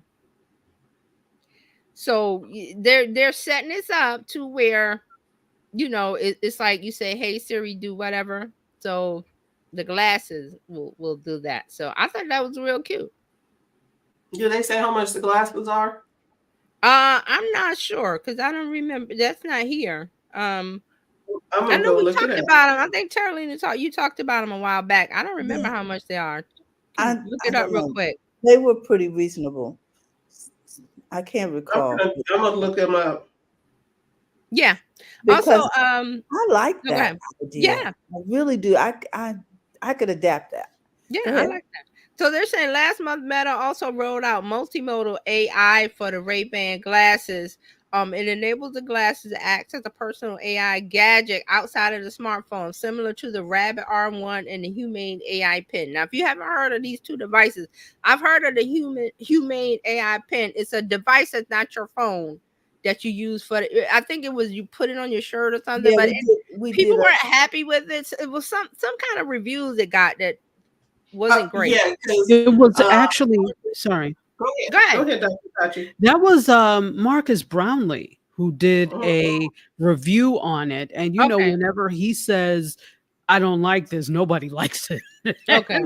So that actually kind of tanked that whole thing because he did in fact he had to come out and do a whole message and say, "Listen, when Didn't I he do something with a car too, he did the same thing. He did the same thing with a car. Yeah, Mm-hmm. absolutely. Because but this lets us know that his voice in the tech space is so trusted that if he's like, "I'm not feeling it," then nobody will feel it. But he's always quick to say that this is his opinion. And the business owners of the car and the device got mad. I was like, "Why are you mad?" When, like you said, this is somebody who's built up their community based on trust. Like, you can trust what he says. So he's not going to come out and say, "Oh, that he likes something," when he really doesn't, or this works when it really doesn't. Because that's his reputation. Yeah. Yeah. So the owners of these two products go back to the drawing board. And, hey, how about ask him? Work with him to see what you need to fix. Instead of bringing it out public half dressed, because the pen, although it's a good idea, it wasn't ready for prime time yet. This is, I think I might have mentioned this before. This is like, your baby, somebody calling your baby ugly. It's you're the business owner. It's your baby. You think it's wonderful, and then you release it into the world like this, and they start calling your baby ugly or pointing. What I mean is they start pointing out the negatives. But take that as an opportunity to say, "Hey, there are things we need to fix." That's why you have betas. Don't get mad. Work with him and other people. Well, I wonder if usually the thing with the rush to market is the rush to be first rather than the rush to be right. Right. So, because if somebody else beats you out to it, the thought process is that they're beating you to money also. But in this case, you see what happened. It wasn't, like you said, it wasn't ready for prime time. I don't know who told them it was ready. They did. But and what did Terry? Perhaps you can clarify exactly what it's supposed to do. The humane or the humane. I've only read surface stuff of it. I didn't really look at it, but it's supposed to be an AI device. You wear it, I think, and you just, instead of using your phone to use ChatGPT or Copilot or whatever, you give the command. It's like wearing Alexa. It's like wearing a device. Okay. Sorry, I don't know that one. Yeah, okay, I know you don't know. It's like wearing, but most people have a phone, right? So you just, and you have to have another device. Are we talking about that pen? Yeah, the humane AI thing. And the battery didn't last long. Okay. It got hot. There was a whole bunch of little issues with it. Okay, so all of those things could have been focus tested before they released the product. But it's like Dr. Taki said, the rush to get money, the rush to this, that. Sometimes you want to be fast on the draw as far as shipping a product, but it's got to be at least be minimal viable. Like you said, if it's running hot, a human don't want some hot thing on. I don't want that thing on me. Or it's not this, or a shortcut circuit, or it doesn't work. Those are things that you test. Why do you think Apple has a product in the pipeline? They're testing that thing left, right, up and down. They're everything to it before they release it. Now you lose time, but Apple's like, we're not going to put out a product that is not this minimum viable level that we set as a brand, as a company. And these people wanted to just put their stuff out because, like I said, the business owner in love with their baby. Oh, this is the greatest. They're gonna love this. This is a Tesla. They're gonna love this thing. They're gonna run crazy for it. And the guy with the car found out. Which one of those AI products was it that they put out and they weren't ready and they had to go? Was it Microsoft or somebody put it out too fast? Remember? I don't remember. And people were upset with it, and then they had to bring it back. I'm trying to remember. There's so many things. But that means they shortcut the testing, real world testing, real people. Give it to the kid and let them break it. That kind of thing. They didn't do that. So you can't get mad at Marcus. He's doing his job. He's like, hey, I'm doing my job. So, but he got a lot of hate. No. It's on and the he didn't hate team. on it. He didn't hate on it just to be hating on it. I'm saying they were saying, they were saying that he was hating on it. He's like, I'm doing an honest review. That means your product wasn't ready. And so if somebody bought the product, they're going to have a lousy experience with it, and it'll be sitting on a pile somewhere. Yes. I mean, Island of Misfit Toys. Yeah, exactly. The thing is, it earns him nothing to be honest about these things. He's built up a reputation as such that he is honest. So, and if he did not do that, he would not have a reputation. Yes. Hence why, if I'm not mistaken, did the company not send him this? I don't remember. I think they did. I think they did, right? The rabbit and that pen, they sent it to him to review.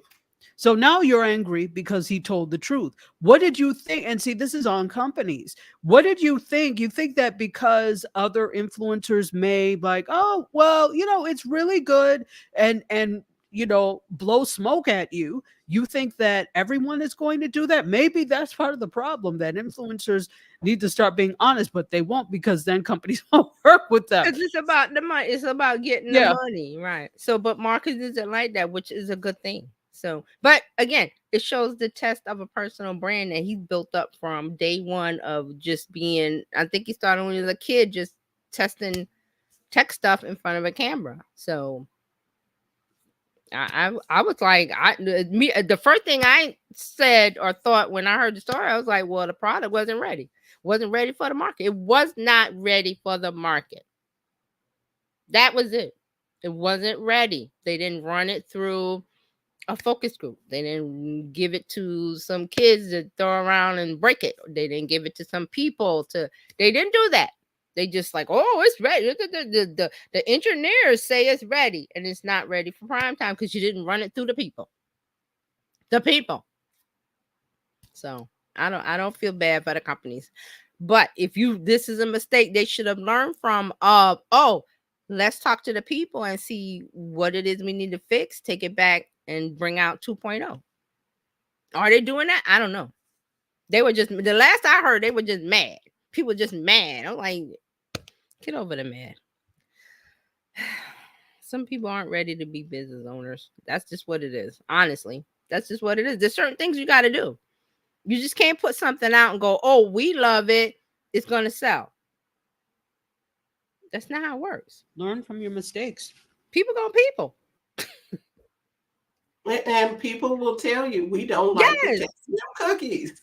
You're asking for my money. I'm gonna take this thing apart. You're asking for my money. How much is this humane pen anyway? 600. Wasn't it 600 and something? You want $600? Oh man, I'm gonna. And then there was a subscription. Oh no. Well, I hope they learned their lesson. I don't know, but Marcus is okay because his community had his back. We weren't gonna buy from you anyway. His community got his back. Like, don't you come for Marcus? No. We've been here since day one. All right, so I got 2 more. So Meta, their latest experiment is borrowing from Be Real and Snapchat. So they have a feature for Instagram called Peak that would allow users to post authentic pictures that can only be viewed once. So they're saying that they want to it's going to be a more ephemeral version of stories. Stories is 24 hours. A photo shared with Peak would have to be taken with your camera in the moment, as you wouldn't be able to upload an image from a camera gallery. That's Be Real. You wouldn't be able to edit the photo or add a filter. Okay, so they're saying, Peak. So they're saying Peak is similar to Instagram's Candid Stories feature. They tested that 2 years ago to compete with Be Real. They never put that feature out. So now they're going back and saying they're trying it with Peak to share little moments with the people you love. Now, it's unknown when or if Instagram plans to roll this out or keep it. It's a test. Does it sound like something we want to do? Peak? Be Real? Who asked for that? Candidate? Today on Who Asked for This? It sounds like something we already got. Mm-hmm. They tried it 2 years ago and dropped it. Why are they picking it back up when you have stories? Because that's technically what stories is you, I saw the cat, and so I sent the cat to the stories. What? Yeah, but see, now they're trying to, because remember, Be Real was at 2 p.m. Everybody had to take a picture. No, I am not going to be on your clock. Where's Be Real now? Is anybody talking about it and using it? No. Is it still alive? I don't know. Once I heard about the person taking a picture on the toilet, I was done. I was like, cross out. I don't want this. So Be Real is a feature, not an app. It can be put, and you can see Instagram is trying it. I think TikTok might have tried something, but they abandoned it. So it's not a the Instagram, TikTok tried it because everybody was trying to get you to do something. I'm like, don't interrupt my day asking me to take a picture of what I'm doing right now. I'm not. Just no. Just no. Okay, and one more from Threads. Threads now lets users mute post notifications, so you can you'll have an option to mute post notifications. You'll have an option to use quote controls to limit reshares. So you can mute notifications for a post. Previously there was no way to mute a specific post unless you turn off all of the app's notifications. So now it's by post instead of the whole entire app. You can also limit who can quote your post, and you can even manually unquote a post. A quote means you post, like I post something and somebody else reposted it, requotes it to theirs. I can now go and undo what they did. Like, I don't want you to share my thing on your feed. I can go and turn it off. Okay. That's what Threads is doing. Oh, that's interesting. Yeah. So that's what they're saying. They're trying to give you some control over it. Because this is the thing that happened with Twitter was what's it calling Twitter? Repost? Something. And then it got to be where with Twitter, because it was so animosity and stuff, that you would get the hate from because somebody what is it called? Reshare, whatever. And then you could put your own on top. You could put your own comment on top of whatever somebody posted. So the person might have done something innocent in the original post, but then people re-quote or whatever, and then it got really messy. So the person that created the Twitter post is still in the middle of it, trying not to be in the middle of it, and you're getting all of these notifications. So Twitter tried it where you could block or mute something. I don't know what. Well, this is what this is. So if you reshare somebody's requote what somebody else posted, the original person can undo all of that, because maybe it gets negative or there's some kind of hate coming at them and you don't want to be a part of that. It used to be retweet, but because it's X, we don't know. I don't know what it's called right now. Right. I don't. They got an X something this week about them hiding the likes. I don't know. I don't pay attention to X. Something Elon Musk about likes and so that's what you can do on Threads now. They're saying the ability to mute notifications on your thread post is now available to everyone. Quote controls have also fully rolled out, allowing you to remove unwanted reshares of your posts. You can always limit who can quote you when you post. So both of these features were highly requested by users. So there you go. That's your social media update news for this week. Thank you, TJ, taking us down that wonderful path. I mean, there's more news. There's more news, but it's like, these are like the most highlights. The highlights that we need to pay attention to. Thank you. All right, Dr. Tachi, you have the floor. Woo. Can you give me 1 second? I'll be right back. Yeah. Not a problem. No, we can do that. What I wanted to say, I'll say real quick about Threads, and I know we haven't talked about it a lot. I always go into the app store and look at the charts, like top free apps. Threads is in the top 5 all the time now. Wow, it must be growing. Chat GPT is number one. Temu or what is it? Temu. Okay, yeah, that shopping app. Yeah, there was some thing about the pronunciation of it. I don't know, whatever. And Threads is number 3. TikTok is 4. Google is 5. So I always look at go in here and see like what are the top apps, and Threads is there. And I've noticed a lot of people that were posting on X or have come over. So now, after this latest thing of hiding the likes, I expect to see more people on Threads. This is how it is. I want to share this. I don't know if you guys saw where Venus Williams has a Barbie doll. Did y'all see that? No, is there Yeah. a picture? Let's see. Yeah, I heard about it. I didn't. Let's see. Let's see what this says. Venus Williams gets her own Barbie doll. Back up. To help save for our home, Hold we on. stopped going on I trips had and to giving each other expensive that gifts. it? I guess there's an We ad. handmade them Hold on. instead. That's the ad. Yeah, let's let the ad run. But yeah, this year's Barbie makes dolls to honor Cool. I have. Hold on. Let me see. Go ahead. What were we gonna say? No, go ahead. I'm just letting the ad run. I thought I could click over here and see the article, but No, you have to scroll down past that, Terry. Just come down. Come down. Keep right there. That's the article there. Okay, so let's and see. They're gonna put that all over the place. Don't click on anything. Just come down the middle of the thing because they're not gonna let you out the ad. So okay, that's there's holiday no travel. video. That's not what I'm looking for either. I was No. looking for her right here. Right there. Click here. I have my pop. It says Barbie says will make Venus dolls Williams. to honor Venus Williams. See there? Right. But you have to skip over that video in the middle. Just keep moving. Okay. And they Everybody will. see my pop? Venus Williams. Oh, so Oh, okay. cute. Are you a pop collector?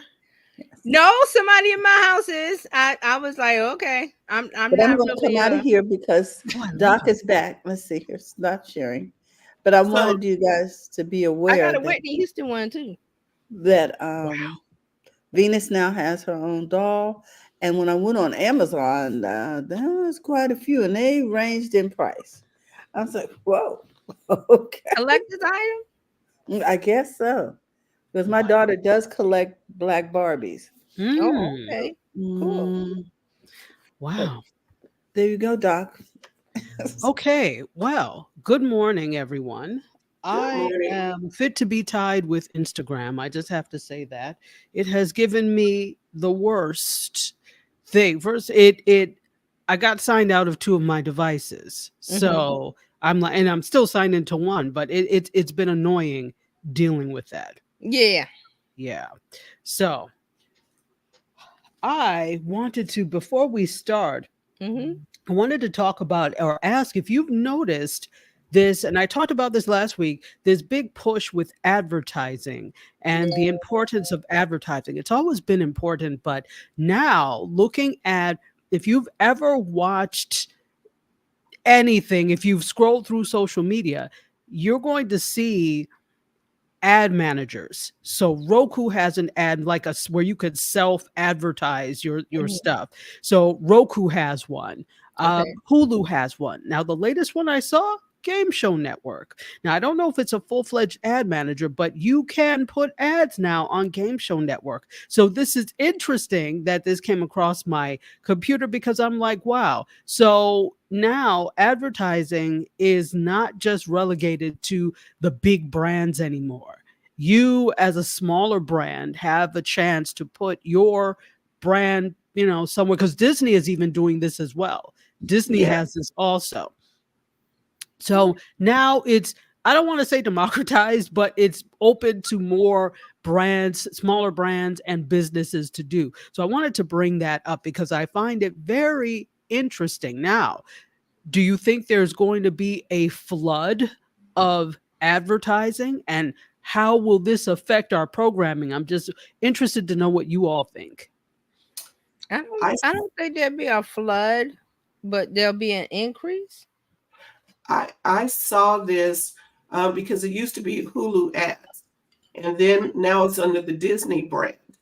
It's under the Disney name, and it still ads. Like BizChicks can take out an ad and run it somewhere on the Hulu channel, on the Disney channel, and on the whatever. And so it opens the door for me to get ads out there. Not sure what the cost is going to be. Right. But see, here's the thing. I can't. A lot of people, well, I won't say businesses. I'm trying to think of the group. They're resistant to ads. Like, even though more places to put an ad is because, and I think we talked a little bit about this on Tuesday, Fran, about like the Facebook ads and how it was easy, and now more people, because there's that thing about, well, I can't run an ad because of the cost, or I can't run an ad because it's too much to set up or whatever, or that thought never comes in their mind, and now they're making it easier to do. So I think there'll be more people doing it, but there's always the people that like they never think of running an ad when they should. I'll say it like that. Now, this is what's going to be interesting, because what does this sound like to you? Or does it sound like anything to you? It's not a trick question. YouTube. What? Yes. Exactly. Sounds like YouTube ads. Exactly. Okay. YouTube, but here's the thing, for less money, you probably could have just as much impact, because even though it is not very expensive for television, quote unquote, because that's probably where most people would see the ad. It still probably would be more cost effective for many brands to do the YouTube route and maybe get just as much of an impact. Because anybody can watch YouTube. Right. Like I can't watch Hulu or Disney because I don't have a subscription. Me either. Right. I see what you're saying. But again, that perception of people thinking they can run an ad, and then, like you said, YouTube is right there. They never think about doing that because there's things that keep them from doing it. Like, oh, it's hard. Oh, I don't know where to start.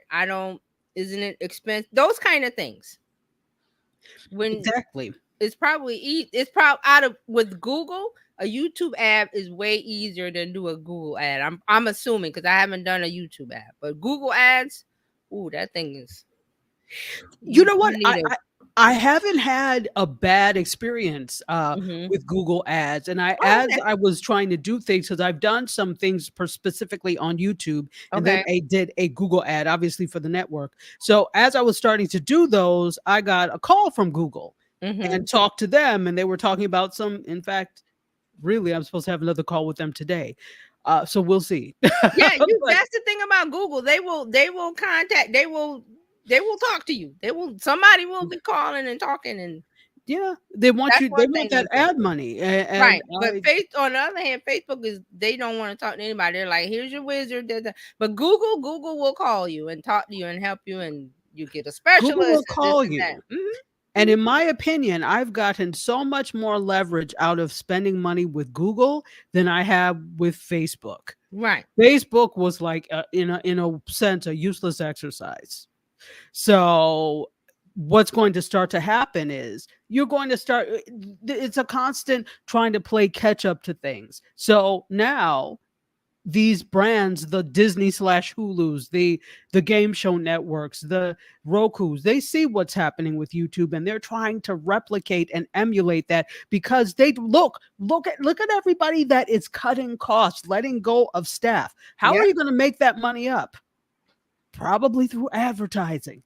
And so you go now after Joe Blow Barber Shop instead of just asking Coca-Cola. Yes. Yep. A smaller business, a small business. Because the more go ahead. Small money is better than no money. Absolutely. And it may not be small money, because if you have a lot of smaller brands and if you look at the fact that most businesses in the US are small businesses, right? Small to mid-sized businesses. Yes. Those are the things that really drive the economy of the country. That means there are more of them than there are the huge accounts, the Nikes, the Adidas, wouldn't that be plural? But Adidas's, there's more of those than there are of the larger brands. So if you get a bunch of those types of accounts, that can be more profitable than the one big account that you don't know. Now, here's the thing, for less work, it's ideal to get the one big account, but is that always possible? No. So you go for those smaller accounts, and you have that quantity, and that can add up to what you may get, or close to what you may get from a smaller account, a larger account rather. So I thought that was interesting as I'm seeing this, that Game Show Network. I said, oh, you're in on it too, are you? So let's get to more of this. All right, we all love Nick Cannon, I guess. We do? Well, somebody loves him because Nick Cannon is launching a talk show next week on Prime Video. The 19 kids need to be fed. So he's going back to work, or getting another job, I should say. And it's going to be called Council Culture. Now, I did not know that he has a podcast.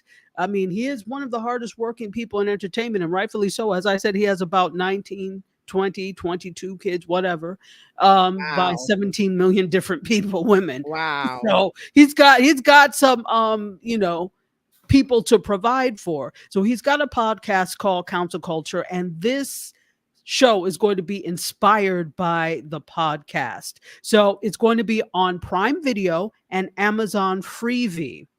And it premieres June 6th, 9 episodes. So Prime Video says this: the show, which seeks to help destigmatize topics around male mental health, will address issues including grief, loyalty, financial security, marriage, trust, and emotional vulnerability. So each episode will have Nick Cannon pair up with a guest co-host. So let me tell you who some of these are. Howie Mandel from America's Got Talent, former NBA star Lamar Odom, singer-songwriters Neo, Ray J, August Alsina, and therapist Steven Speaks, the NFL star Deshaun Jackson, and psychic John Edward. Okay, I just need to pause right there, because none of these individuals seem like they're experts in anything. Not to talk of, do we know who August Alsina is? Yes.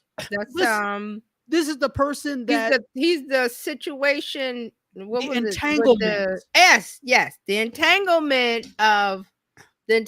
between Will Smith and Jada Pinkett Smith. Right. So Jada Pinkett Smith had an entanglement with this, and this is the person you're bringing. I'm curious to know what he's going to talk about, or any of these people. So the topics seem really good, but I don't know that you picked the right people to do this. But I guess people want to be entertained and not hear what's right. So, and let me not say that, because it could be very interesting. But based off of me putting 2 and 2 together right now, I don't know. So we have a psychic and a bunch of untrained therapists doing mental health? Yes. And unless they're just going to talk out amongst themselves issues, I don't know. Lamar Odom, I'm like, oh yeah? Okay. So, well, he says that, quote, I created Council Culture to help destigmatize male mental health. It's a safe space and a brave space to allow men to discuss their emotions and allow themselves to learn, grow, and heal. Instead of canceling each other, we are counseling each other. I have a rotating panel where we will discuss necessary topics and nothing is off limits, which I don't have a problem with. But what I don't want it to be seen as is expert advice, because these people are not experts. So will he have an expert on the panel, or no? Because I didn't hear that part. And it doesn't say if that is the case. If that wasn't there one person you mentioned that was a psychiatrist?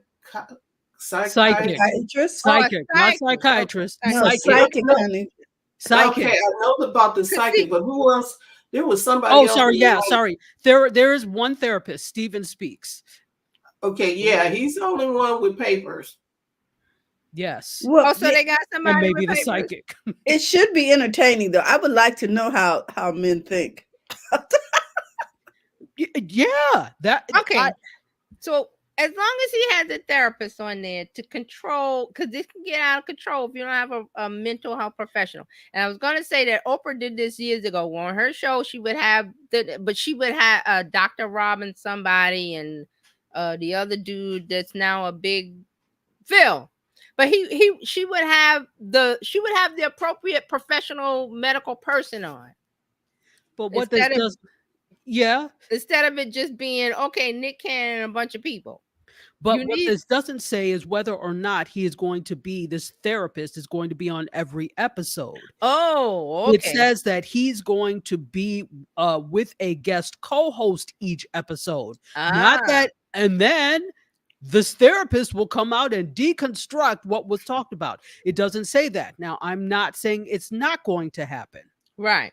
But Well, it's let's not see. saying that here. You know what? I kind of like this idea based on, because he said about male mental health and a safe space. Now, if it starts somebody to think out of the mindset of I don't need therapy and they go seek professional help, I like that. I don't want it to be them talking and there's no professional there to rein it back in. You know what I'm trying to say? Like somebody who knows the real deal. Like, okay, let's not say that because we don't want to get people off on the wrong thing, the wrong tangent out there because people are listening. That's how I kind of see it. If he does this right, it can open the door for males to think differently about seeking mental professional help. I'll say it like that, to seek professional, to open the door to the journey of, and I say this because I just watched this week, Club Shay Shay had Gary Owen on. You did. Was it 2-3? Did you watch it, Dr. I haven't watched the whole thing yet, but that was like, was it last week or 2 weeks ago? I think it was last week. I'm trying to remember because I don't watch all of his, but I know Gary Owen. I've seen him, you know, I know who it was. It's a very good show. But Shannon he has a lot of issues that he hasn't worked out in a professional manner. And Shannon kind of told him as an older male to a younger male, these are issues you need to work out because you have to watch it because they talk about things and Shannon kind of says you need to look at this in a different way, and he needs a professional to guide him that way because his upbringing didn't give him that. But it's obvious that he needs to talk it out with somebody. So I don't know if Gary's going to do that because he has his own podcast, and I went and watched the episode he did after the Shannon thing because he was very honest about his marriage and his kids don't want to talk. It's very deep, and Shannon said something to him, but I don't think it's sunk into him. So if this kind of show that Nick is doing can get people to think about, maybe I need to talk to somebody about this issue only because it's bothering me. Not, I'm crazy. I need it's not that anymore. It's like, I need to work this one thing out. It's bothering me. I can't get past it. That's what happened with Gary on. He got several things to work past and he can't do it. But the comedian, there's always that saying about the comedian behind the sad face and the happy face, like behind the jokes and stuff is real sadness. It's in his case, it's true.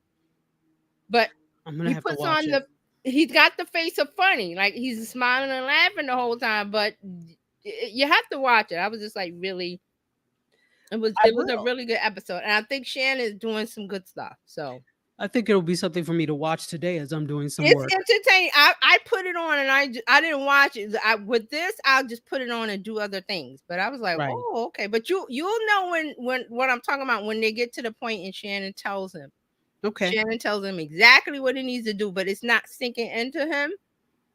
So thank you. But he's a good person. Gary Owens, he's because he was in the Think Like a Man or something, the Steve Harvey movie. It was Think Like a Man and Think Like a Man. He was pretty funny in that. So I thought it was interesting. Absolutely. Yeah, I will check that out. But hearing this made me think of that. Like he still has a blockage of it's therapy. I'm a man. There's something Gary says in the Club Shay Shay thing about being a man and being able to handle. I'm like, well, you might want to talk to somebody. Not as something's wrong with you, but you have this issue and it's bothering you. Yeah. And you need to maybe talk it out and then you're okay. And it's not therapy. I need to be fixed. They're going to do the shock there. You know, that's what some people out there think about. Okay, well, it's going to be people are going to think differently of me because I have this mental issue, when it's not. You have an issue that you can't get past, and you need help talking about it. So I hope that what I'm trying to say is, I hope that this Nick Cannon show kind of gives people that's watching, maybe they'll think twice about, maybe I'll go to one of the apps, or maybe I'll talk to, it doesn't have to be a mental health professional. Maybe I'll talk to my pastor, or maybe I'll talk, you know what I'm saying? Maybe it'll get them to open up, is what I'm trying to say. No, I need them to talk to a mental health professional. I need them to talk. There's already too much self-diagnoses going on. Especially in the Black community. I'll just say, like, there's a resistance. So if he can break some of that barriers with the male members. Yeah. Well, it remains to be seen whether or not. Yeah. So maybe. I want to be optimistic, Nick. Well, I think the thing is, this is actually very introspective of him, because I think he realizes there's something wrong. Because in addition to being he's the producer, executive producer, and the host of The Masked Singer. He's the creator, executive producer, and host of Wild and Out, as you know. And he also hosts and executive produces his morning show on Twitch called The Daily Cannon, which I'm a Twitch user. I never knew. Yeah, so I'll have to check that out. But after this, it says he is the father of 12. Okay, so 12. Now, yes, 12. I wasn't far off when I said 19. So now, because it could very well soon be 19. Now, not to be funny, but those types of things indicate that there's something somewhere. So maybe this is his effort of trying to deal with that. So we'll see what this is like. I'm willing to give him the benefit. Let's see, Nick. Let's see your first episode. What you do. Let's see what you do. Exactly. Now, I will say this. Remember how on Coming to America in the barbershop, they were like, "Hey, nothing but an ultra perm." I will say this ain't nothing but Club Shay Shay.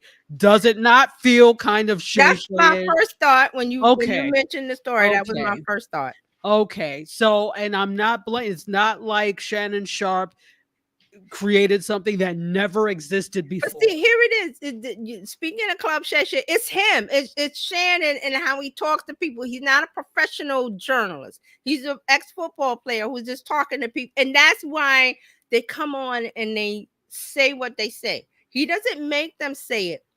He creates a comfort area where they feel like it just comes out. And Shannon's good at that, like just getting people to talk. And he's not a professional. He says, I'm not a professional, but he's getting people to talk. And that Cat Williams episode, I think, is 65 million views, I think. So, yeah. So, I mean, I think we're going to see a lot more of people trying to replicate the success of Club Shay Shay. And even though there is already a podcast that Nick Cannon has, we can't deny the similarities between this and what a Club Shay Shay does. That was until I see it. Until I see it, I can't say. But again, on June 4th? June 4th. I'll watch. Hold on, let me get check it out. The right date. June 6th. So June 6th, you can find it on Prime Video and on Freevee. And I don't know if they're dropping all 9 episodes at once or if they are doing it 1 week at a time, but check it out if you're interested. I want to see, because like you said, my first thought was, they're trying to the Club Shay Shay route, which I'm like, it's based on, because Shannon and how he talks to people. That's really why it works. And then he had the right people on. Absolutely. And when he hit Cat, that was it was lightning in a bottle. Everything just went boom. So now people trying to, I could do Club Shay Shay. I don't think you can. You have to be yourself. Absolutely. And if yourself is hitting, then you will hit like Club. If you're not, it's up to the people, is what I'll say. It's up to the people. We'll see, because the people will speak. Yes, it's up to the people. Yeah. So moving on, I actually have another thing. I put the link in the private chat. So if you wouldn't mind putting that up, this is according to the Hollywood Reporter. There are other magazines or publications who have talked about this as well. And so they have done a survey on America's most trusted news anchors.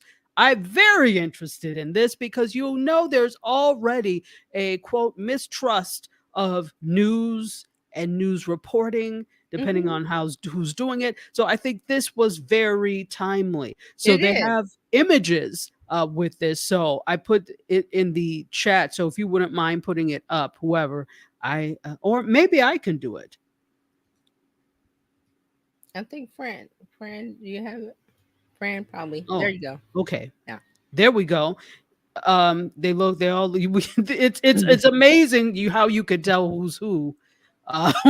Even in the caricatures. So if you scroll down, you'll see Fox X. Who's yeah, X? you'll see who they are. So basically, it's a poll that was done by the Hollywood Reporter. And how much do you trust nightly news anchors? And again, as I was saying, this landscape of news, as they mentioned, is very fractured. And so why is Tucker Carlson in there? I'm sorry. Listen, no problem. I'm like, why is he there? If you look at the top, let me look because I'm also looking. If you scrolled up, yeah, and keep going. Okay. Keep going to the there's some photos. Yeah. There we go. Here we go. So Lester Holt. And let's also have the pie chart in there so that people can see the yeah, there we go. Oh, okay. So Lester Holt, 65% of people, as you can see the legend at the top, red is a lot. The black is not much, and the gray is basically neutral. They don't know or have no opinion. So 65% of people surveyed said that they trust Lester Holt a lot. He's a trustable, that's not trustworthy is the name, but trustable. Let's go with that. So he has a trustable face, right? And he's trustworthy. And if we think about it, here's the thing. This is why looks and image is so important in news, because if somebody just looks like they don't care, it's assumed that they also don't care about what they're doing, and we trust them less. So Lester Holt just has this kind of America's dad type thing. Like, I wouldn't lead you wrong, right? David Muir and Lester Holt, of course, is NBC News. David Muir, 63% found him trustworthy. Nora O'Donnell, it was 53%. And I have some musings on these things. And Nora O'Donnell is from CBS News. And if you scroll up again, we have more.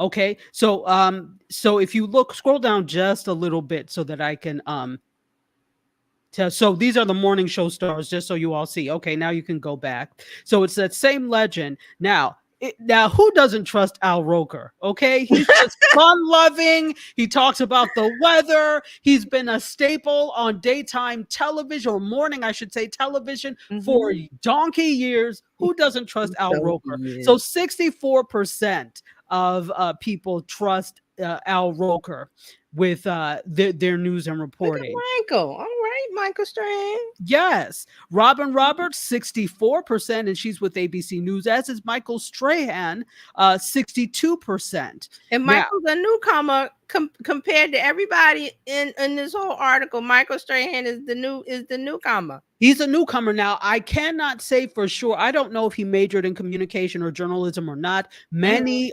athletes do, because what they intend to do after their careers is commentating. Right, sports reporting. So he may or may have not. I'm not sure, but he's in there now. And if we scroll up, please. Okay, so now for also for daytime, both of daytime more or morning. Savannah Guthrie from NBC News, which is actually the Today Show, 59%, and Gayle King, 53% find her trustworthy. I don't think we have any more. Can you scroll up? I think that's all that they. No. We do have more. Sorry. Okay. So now cable news is big three. If we scroll up a little bit, we see Anderson Cooper is 60%. Rachel Maddow, 51%. Sean Hannity, 38% from Fox News. If we scroll up a little bit more, I find this fascinating. I don't know. I do too. So now we're talking about the outsiders. So they used to be big on TV, and now they are indie media brands. Let's scroll up a little bit. So Don Lemon, 44% find him trustworthy. Chris Cuomo, 43% find him trustworthy. Megyn Kelly, 40%, and Tucker Carlson, 38%. It's not going well for you, Fox News. Keep going.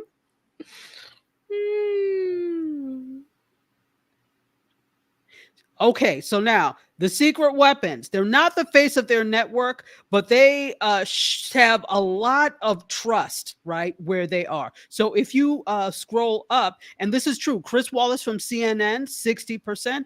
Ali Velshi, who actually was just on the 2 weeks ago on the New York Times read along that I on Facebook that I go watch every Sunday. He was the special guest there. It was really amazing. 55%, and Harris Faulkner, 53%. And keep going up.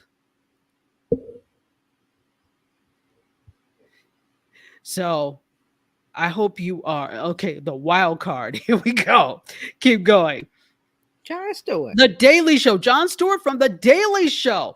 57%. Now, here's the thing. He's a wild card because he's not really a journalist. It's not hard news reporting per se, but it uses news stories and facts from news stories to make comedic commentary on current events. So it's not true news, but they are reporting what's going on just with a comedic spin. So 57% said that, yeah, we trust him. We trust him. And keep going, please. All right. So now we're talking about media sources. And if you scroll up a little bit, when we talk about network news, 76% trust network news a lot. So we're talking about ABC nightly news, NBC nightly news, ABC World News, and CBS This Evening, whatever it's called. CBS Evening News. Okay, cable news, 70% of people. So we're talking now the MSNBCs, the Foxes, the CNNs. Okay. The social media, 60%. So this is interesting because we talk about this also kind of shows who they surveyed. Yep.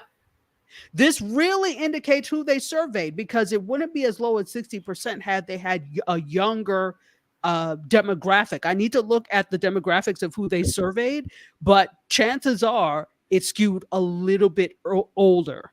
I'm guessing probably from 35 on up.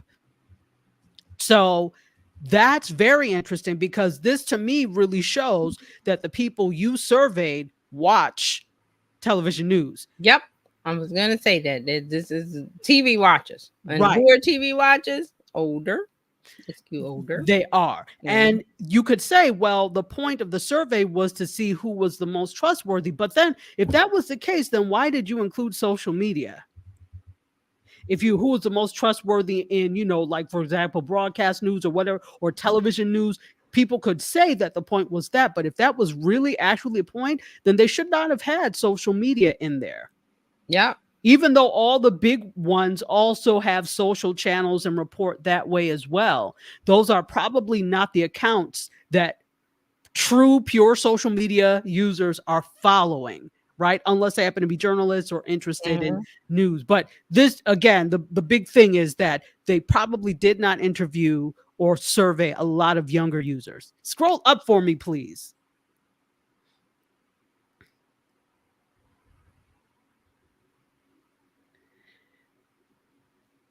So we went through all of this. Oh, George Stephanopoulos was in there, and it wasn't one of the big ones. But see, these are some of the other people. They went by network, and so if you're interested in looking at that, it's in the Hollywood Reporter. Now, this is really interesting because when you look at the ones that they talked about, this is one thing that I made an analysis of. Well, I didn't do a formal analysis, but I analyzed, and I noticed that many of the women, with the exception of Robin Roberts, had less than 60%. Most of them were in the 50s. Mm-hmm. And nobody really had 70% trust. You know, you basically had about a little more than half of the viewers that really put trust in them, and then, you know, the others either didn't know, didn't care, or did not. So that there wasn't anything like wow across the board. But I did notice that when it came to the women, with the exception of Robin Roberts, it was a little. And see, now if you look at Joy Reid, this is interesting. It was only 44%. Mm-hmm. And Oh, Joy okay, Reid, as I said, I know her personally. She is brilliant. And when it comes to her knowledge of policy, when it comes to her knowledge of current events, I feel stupid talking to her. I just let her talk.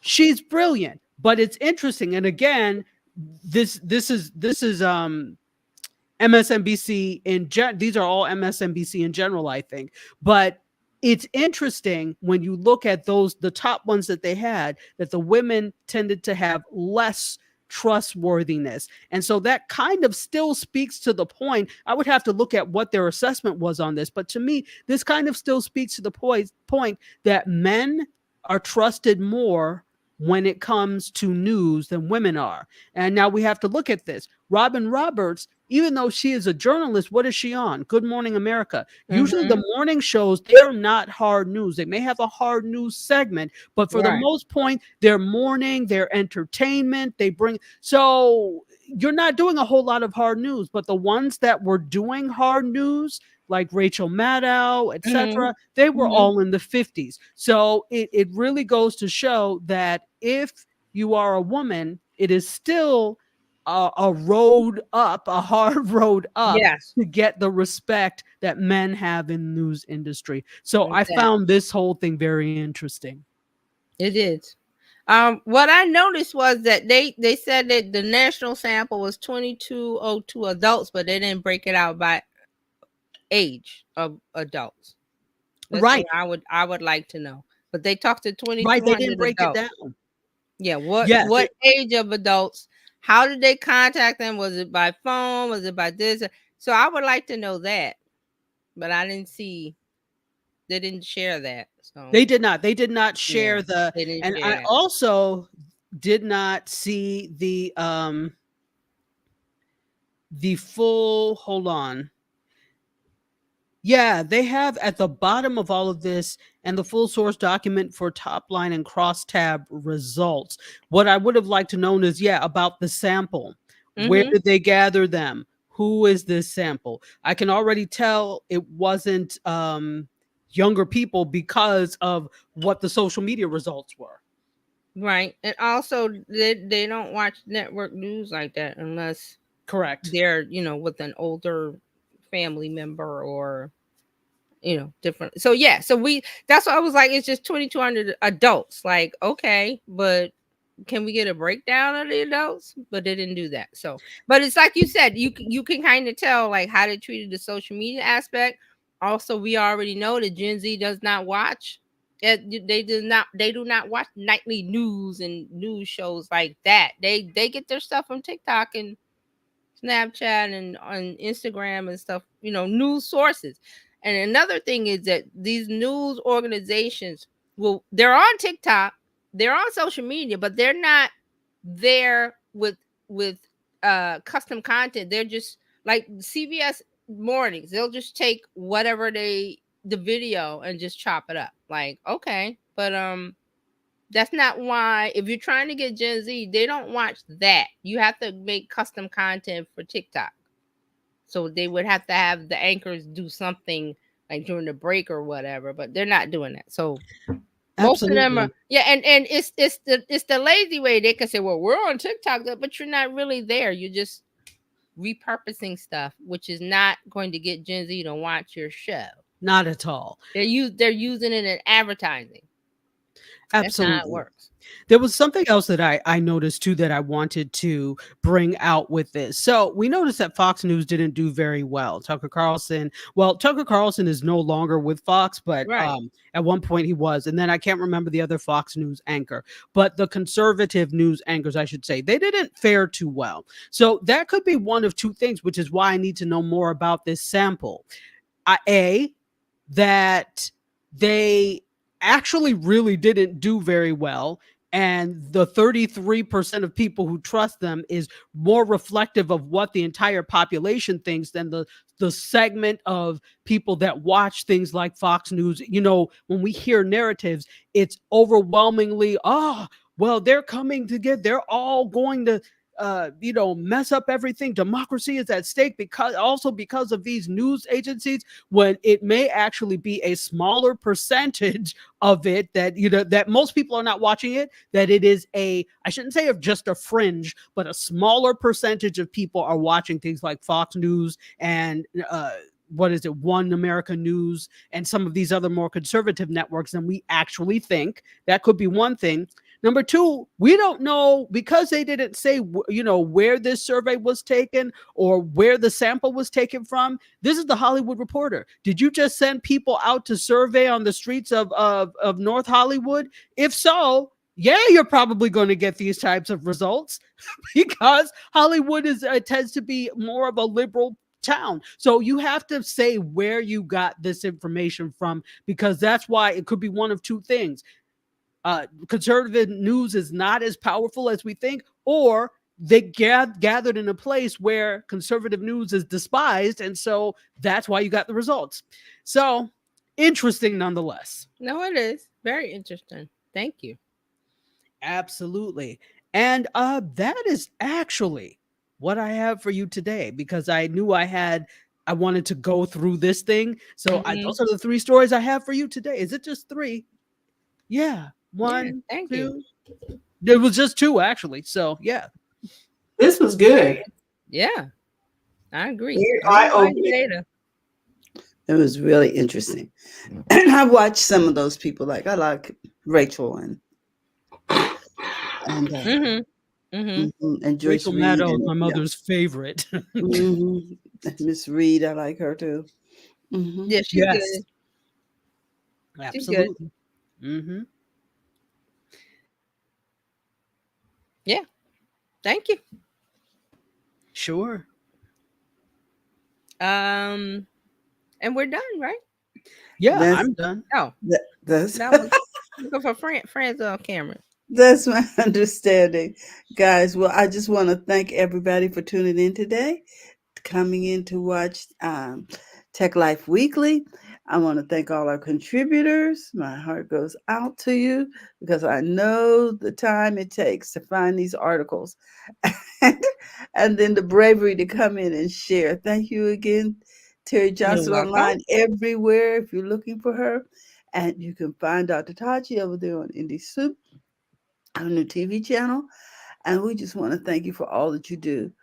We want to remind you guys that, hey, if you're looking to become a part of the BizChicks community, you can simply text Biz to 33777, or you can join us over on our website at bizchicks.net. We'd love for you to become a part of our community so that we can share with people what it is you do and how you serve. With that, we want to remind you, hey, we're looking forward to seeing you the same time, same station. And those of you watching live and on the replay, have a great day, everyone, and we'll see you soon. Bye-bye, everybody. Bye-bye. Thanks for watching. Love it.